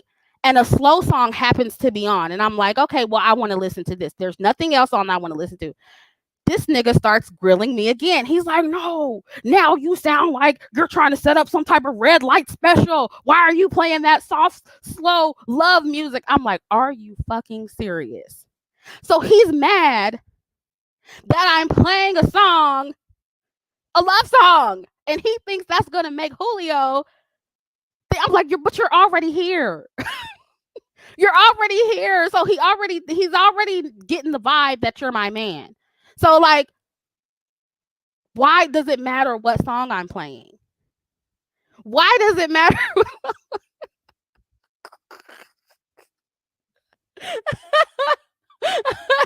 And I was like, you know what? Whatever.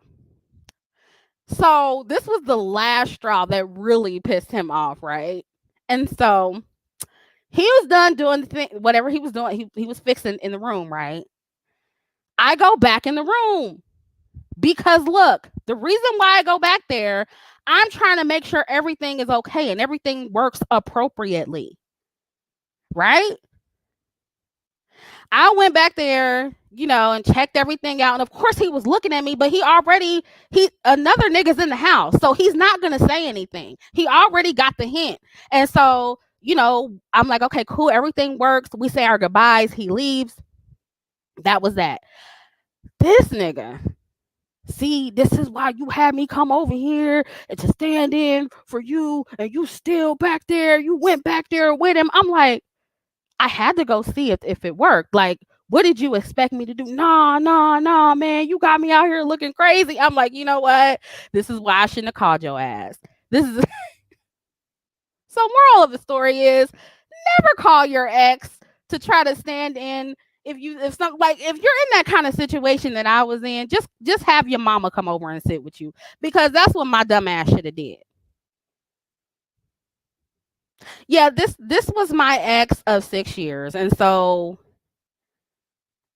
yeah, he didn't understand the assignment at all. Like, I'm like, dude, he's a Scorpio. He's real jealous like that. That's just how he is.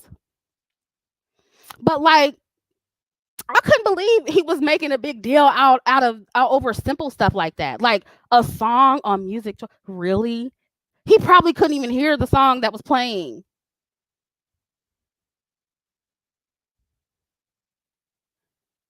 Yeah, my brother is not reliable, unfortunately. My brother does so many, because I thought about calling my brother. I definitely thought about calling my brother.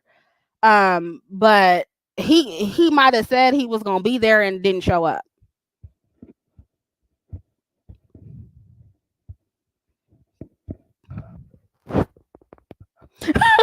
I said, you called a Scorpio.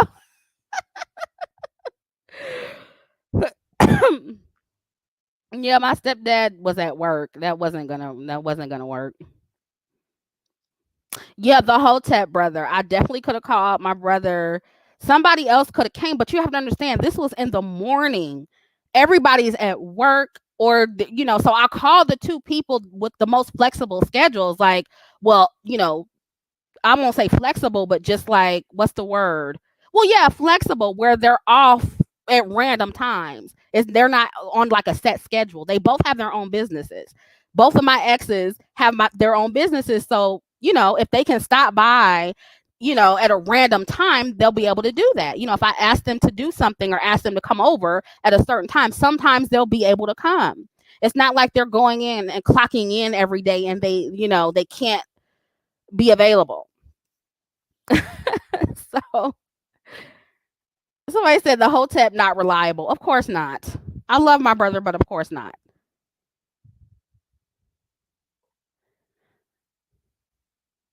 But then Julio would think you were trying to introduce him to her. And see, that's why I didn't want like a woman to be here. I wanted a man, another man to be here. That's the only way I feel like it was gonna work. And it worked. It worked. It did what it was supposed to do. But my ex is the one that was going crazy. And before what did he say before he left? He was like, "You got me over here trying to." I forget how he said it, but he was like, "And you like the man, and that's you trying to get me over here to make your boyfriend mad or something." He said, "I'm like, dude, never again will I ever call you for anything like this ever again." Oh my god. Yeah, Julio did text me. He texts because men don't know how to take no for an answer. So he did text and he said he was like, I didn't know if that was your man, so I didn't want to say anything. And I was like, yeah, that's my ex, And again, I shouldn't even text back. So that was my fault. But I just, we ended fine and I said, yeah, well, we're just going to keep it professional and it ended. So it was fine. It was fine. But yeah, I mean, I don't know what I was thinking. And when I was telling my best friend about this, she was like, "Well, you're just stupid." Like, she just kept it real with me. She was like, "That was a stupid thing to do." But, trying to get somebody to come over last minute like that, what else was I supposed to do? I didn't have anybody else to call, and I was not going to be alone with Julio in my apartment. But my point in saying this was because just to bring it full circle was that I shouldn't. The problem was right when he first texted me and he was like, I owe you a drink. That should have been. I should have just cut it off right there, like so my ex is kind of right about that part. Like he was like, because that is one thing that he said. He was like, "You texting this dude?" He was like, "Why would you be texting him if you felt like you wanted him to get the hint that you weren't interested? You should have stopped texting him." That part he was right about. That part he was definitely right about. Um. So yeah. So after he said, I owe you a drink, I should have been like, yeah. No, I just think we should keep this professional. I should have just been real cold about it. But I'm a friendly person. And again, he was cute, so I'm gonna flirt.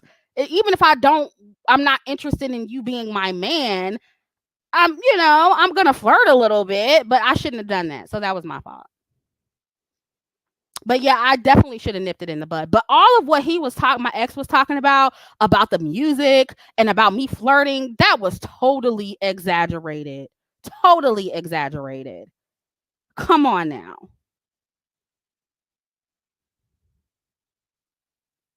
Y'all have to admit that that was exaggerated.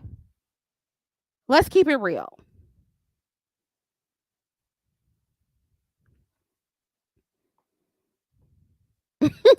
Not leave the door open. I'm gonna leave the door open, girl. You know what? That song is growing on me. I didn't really like it at first, but I kind of like it a little bit now.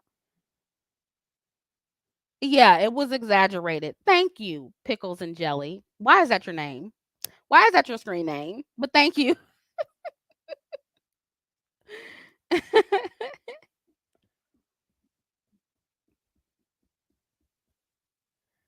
Yeah, he was doing way too much. But Scorpios. Well, the Scorpios, in my experience, are just really dramatic like that. You know what I'm saying? Like they, everything is dramatic for them. But no, Snickers car, that was not hardcore flirting.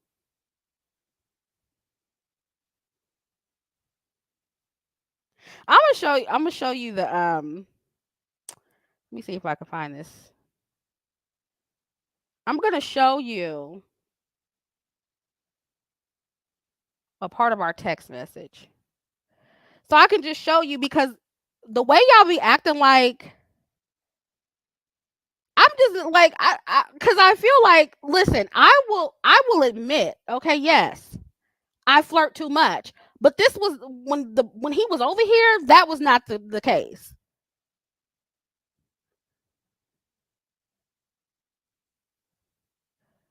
Yeah, men think you're flirting when you're not. Exactly. Exactly. They think everything's flirting. Because he was like, when he was mocking me, when the guy came in and he was like, I was like, "Oh, hi," just being friendly. And my ex was like, "You're all like, oh, hi," like he was doing his chest off. Hi, how are you? I was like, I was not doing that. Stop making stuff up. Like he was really exaggerating about it. Like I was just like, "Oh, hey, Julio. Hey, baby. Nice to see you again." That's how he was making it seem. And I'm like, no, that's not what I was doing. We're not gonna sit here and act like I was like drooling over him. All I said was hi. Oh my god.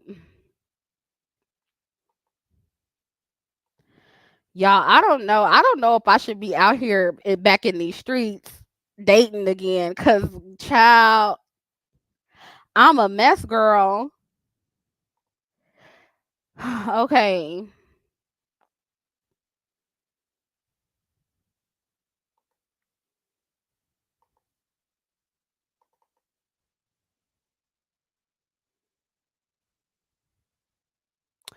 I'm gonna show y'all this. Your favorite persuasion says I unconsciously flirt too. It's okay. Yeah. Yeah, I do feel like I'm a little rusty. I'll admit that. I'll admit that.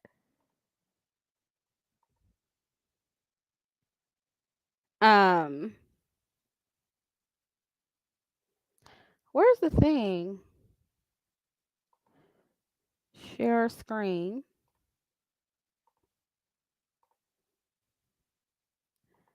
Okay, can you guys see my screen? Can you see it? This is and your favorite persuasion. I shared this to you when it happened because I talked about her. I talked to her about it.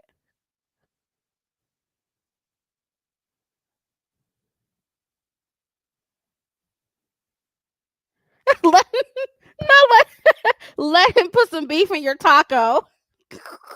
I'm done with y'all. So yeah, of course. Okay, so he says, "So how is your ass single? That shit hard to believe." I marked this out because I said some personal things about my ex, and I don't. That ain't none of y'all business.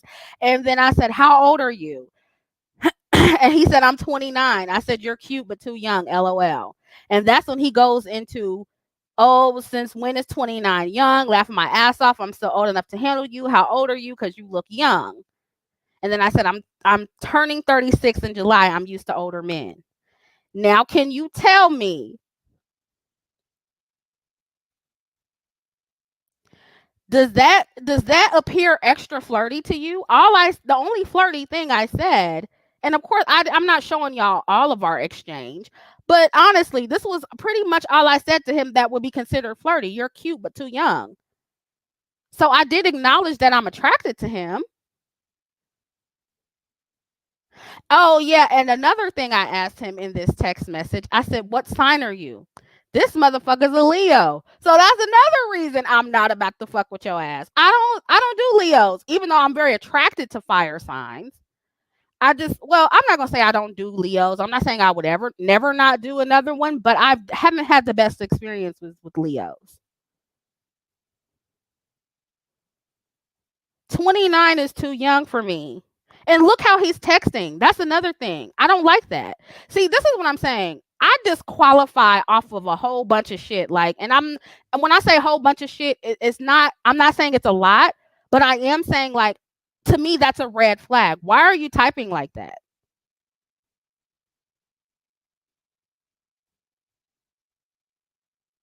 Why are you typing like that? Because you look young. And see, and this is what I'm saying. Like, yeah, he, don't get me wrong, he was established, he had his own business, he's an engineer. So great, fine, wonderful. But I still feel like you have a young mentality when it comes to dating. And I picked up on that with him.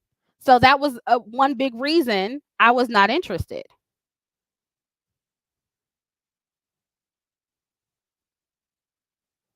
You asked the sign, Chrissy, you was flirting. No, listen, let me tell you how I asked the sign. The way I led into the sign part was, I said, when will you be 30? Right? So he would give me his birthday and I would know the sign. So that's how I led into it. It wasn't like, oh, what's your sign? It was, when will you be 30? So he would give me his birthday and I could know the sign. See?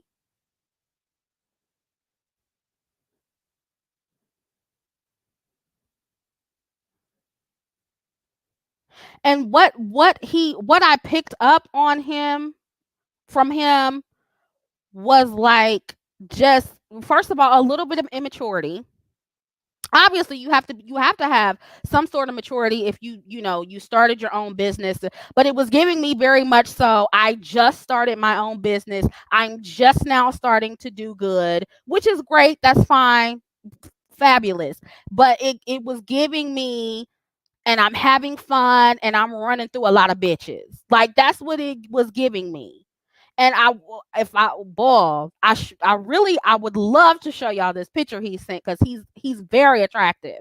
But that's what I picked up on with him. And I'm like, I'm usually a pretty good judge of character.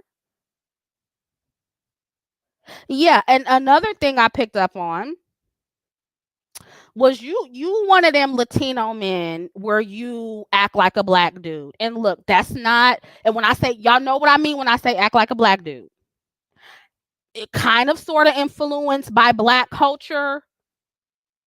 So he probably say nigga, which whatever. But if I wanted to date a nigga, I'm gonna date a nigga. I'm just gonna put it like that. If I'm gonna date outside of my race, it's not gonna be a stereotypical, you know, wannabe black dude. Not wiggerito. I'm done with y'all.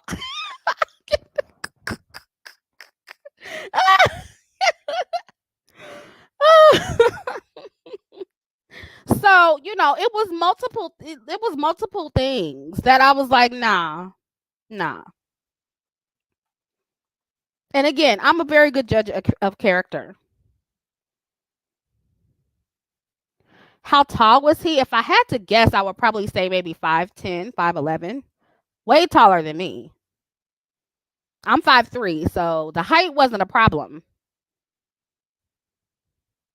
I wish I could show y'all, but I'm not gonna do that. I'm not gonna do that.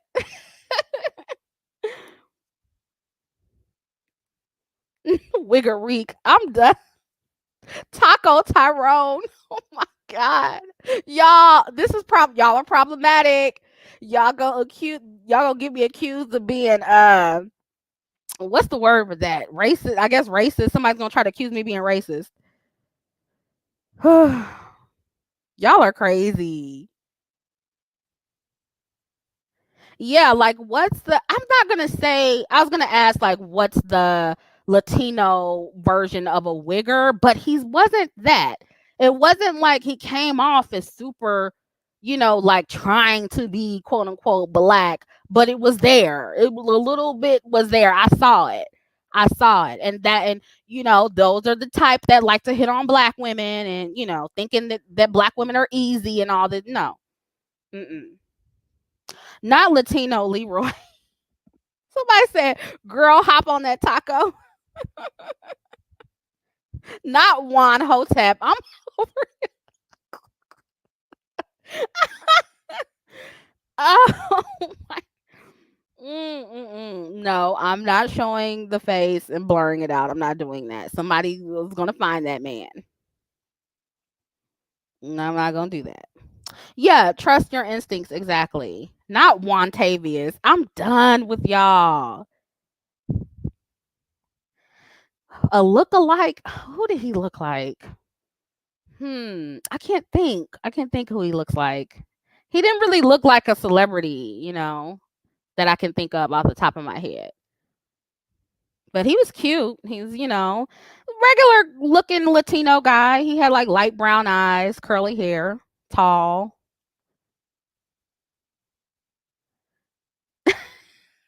Yeah, Latiga.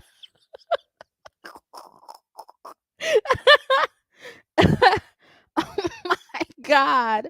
And this is why I tell y'all, like, y'all think people think, when I see other people talking about me on other platforms, they're all like, oh, Chrissy doesn't warn black women of bad dusty non-black men. No, I do all the time. And not to say that Julio was dusty, because he wasn't, but just because he's non-black doesn't mean he's a good catch. Doesn't mean he's a good catch. And just because he has money doesn't mean he's a good catch, because obviously, Julio, he wasn't broke. He was doing pretty good for himself. But he still, I could just tell that immaturity was there, and I could tell. I picked up on it very quickly.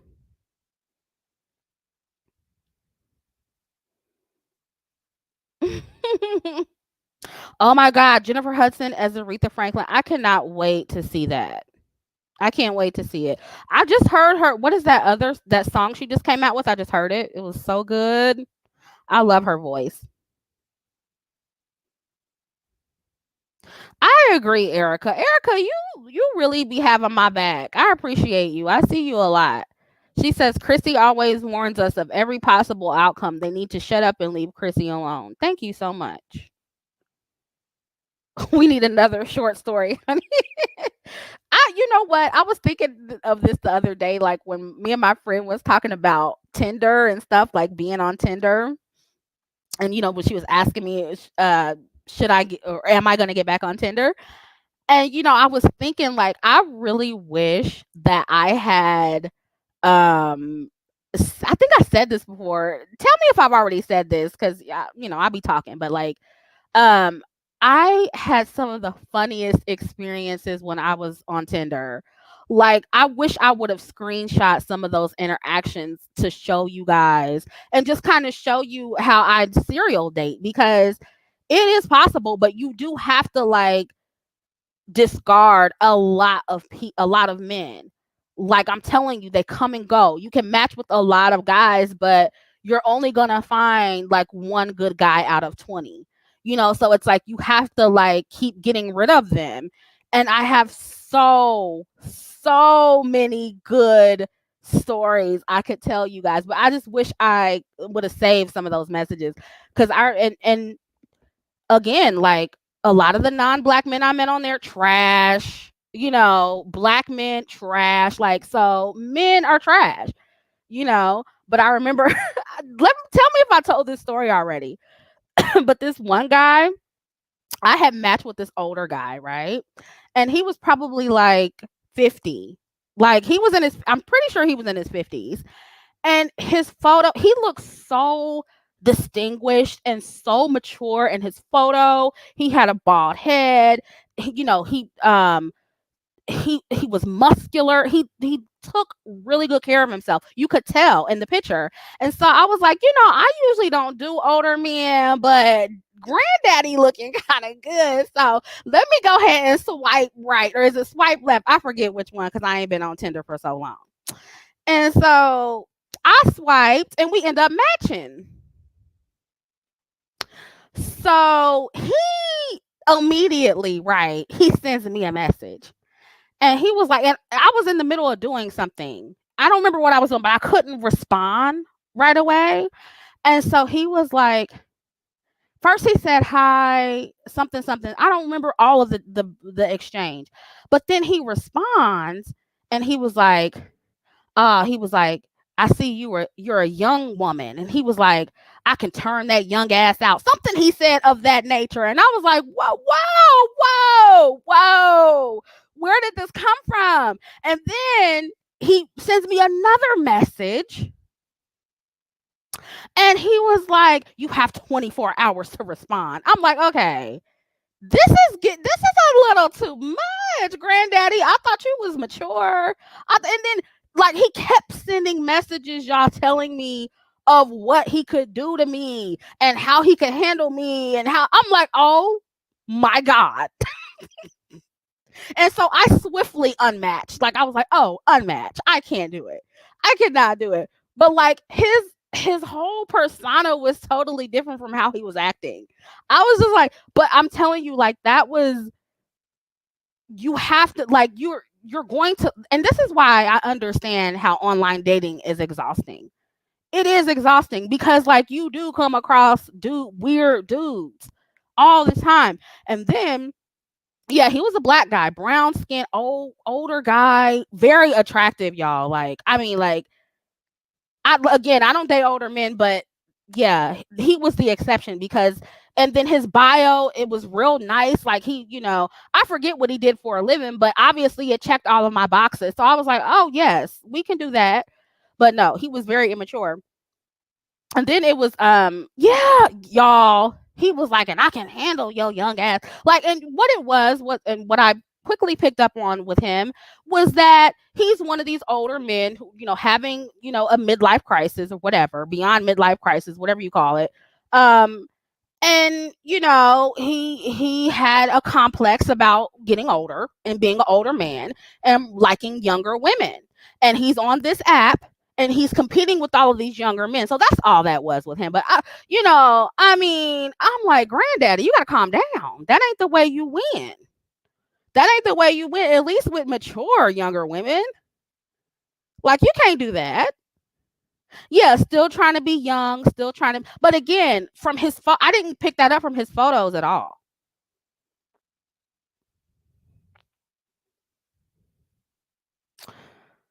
Princess Lioness says, "Is it a good idea for an 18-year-old to be on Tinder? I have never dated before, and I want to start."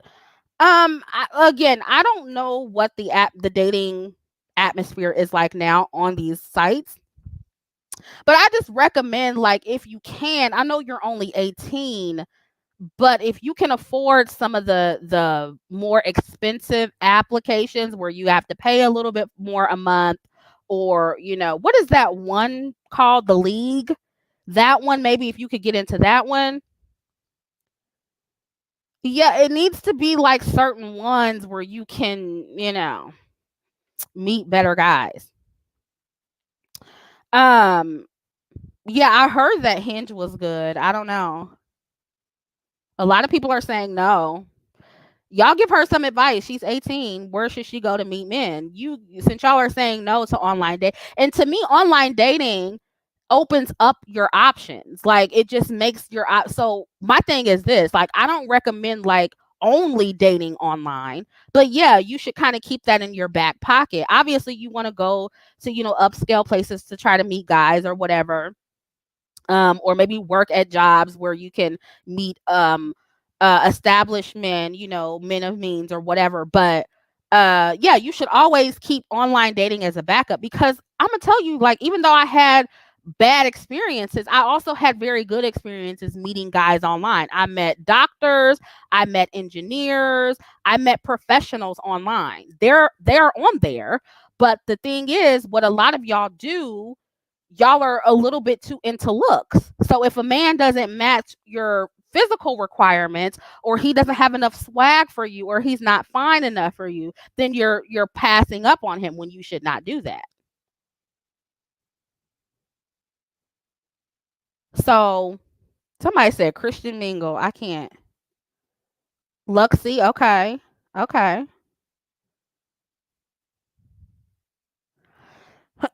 um. And so yeah, but there was this other guy, right?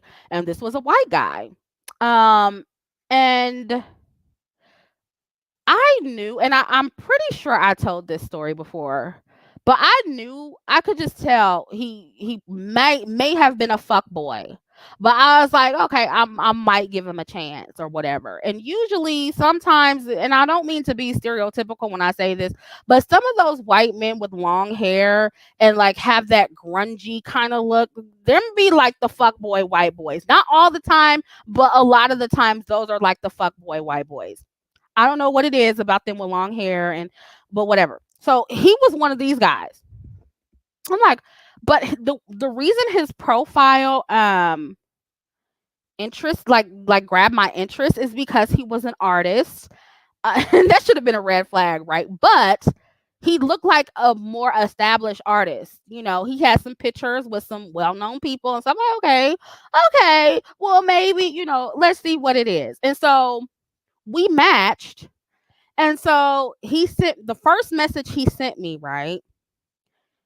He wasn't no dirty, I mean grungy, like that grungy look. But anyway, and so like he sent me a message and he was like, "Oh, you like white guys." He's like, "Oh, I see you like white guys." And in my profile, I put on there specifically open to all races of men. Just so they know, because a lot of some non-black men, they may be a little bit hesitant to approach you, even online. But if you kind of put that out there, then they're a little bit more comfortable with doing it. And so he sent me a message, excuse me, and he's like, "Oh, I see you like white guys." And I was like, "Yeah, I date all races of men, and I said, "Oh, so you like black women?" And usually I don't start off with a race conversation unless they do. So, I was like, "Okay, well, this is something he wants to talk about, so whatever." And so I said, "Oh, yeah." I see you like black women. No, I said, here's what I said. I said, "I see you've dated." I said, "No," I said, "You like black women." I said, "How many have you dated?" That's what I said. And then he said, "Oh, I haven't dated any, but I fucked a few." And y'all know what's next. Unmatch. I was like, "Oh, bye. Bye, Brad." So you will get non-black men like that too, who just want to fuck black women. That is a thing. And see, that's one thing I should have picked up on, because most white guys who are or black or non-black guys, period, who are genuinely interested in black women, they don't start off with race. Usually they don't start off and say anything about you being a black woman. They might say, "Oh, you're beautiful," or whatever. And usually maybe the race comes down the line, maybe, if you're just talking about it. But like usually they don't start out with that. Yeah, fetishizing. Yeah. But yeah, I got some tender stories, honey. Boy, like it I just wish I would have screenshot those somehow. Princess Lioness says, "I'm going to NYU in the fall, so I hope to meet men there, but I don't think any college boys are going to be high value." Um, probably not. Probably not. And you know how I warn against being the come up woman. I mean, you will meet upwardly mobile men there, I'm sure. Um, but if you want to take a chance on an upwardly mobile guy, just don't take it too seriously if you can. Don't take it too seriously. Have fun with it, date him and be open to dating other people, and don't get serious or have any babies until he's 100% established. That's if you decide to date upwardly mobile men.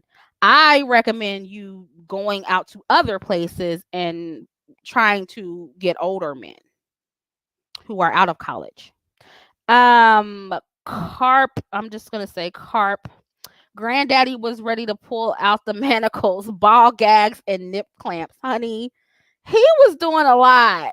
He had something to prove, girl.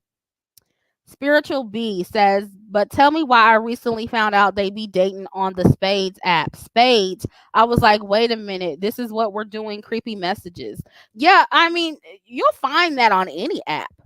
Any app, wherever it's a community of people, matches are being made, honey.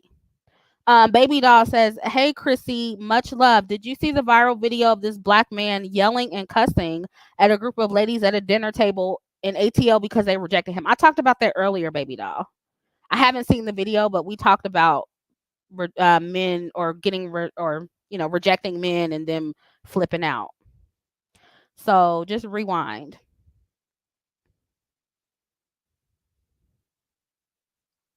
Yeah, that would be fun. Like dating app story time.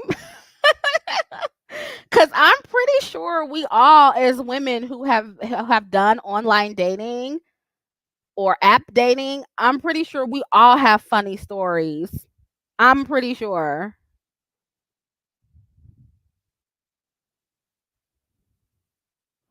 I don't know if I should leave this live up. I don't know if it'll stay up. I may leave it up for a little bit, but most likely I'll put it on members only. I don't know yet though. Um Damn, it's been 2 hours. I gotta get off here, y'all. I kind of have to get up a little bit early tomorrow. Not really that early, but early enough for me because I like to sleep in. But because we're having Father's Day dinner and I have to help my mom out. So I already made what I'm bringing, but I gotta help her out because my mom's in school, so she has a lot of homework to do. So I gotta help her. I probably gotta help her cook if my sister doesn't get off her ass and do it. So, but yeah, this was fun. We'll have to do more laid back, fun story time videos. I wish I could commit to like doing one once a week or something, but I'm not even gonna commit to that because I probably won't be able to keep up with that schedule. But I probably will come on again and do this next week sometime after the BET Awards if I feel compelled to talk about them. Because y'all know I love to talk about music and the entertainment news and all that stuff. So I definitely may do that if they're good. If they're good enough to talk about or compelling enough to talk about. So yeah. Yeah. I love you guys too. You guys are so sweet. Thank you so much for your support, guys. You guys are amazing. Really, you guys are so amazing. Thank you so much for your support. Thank you guys, all of you guys who super chatted. This was fun. And I'll catch up with you in the next one. Have a good weekend. Bye.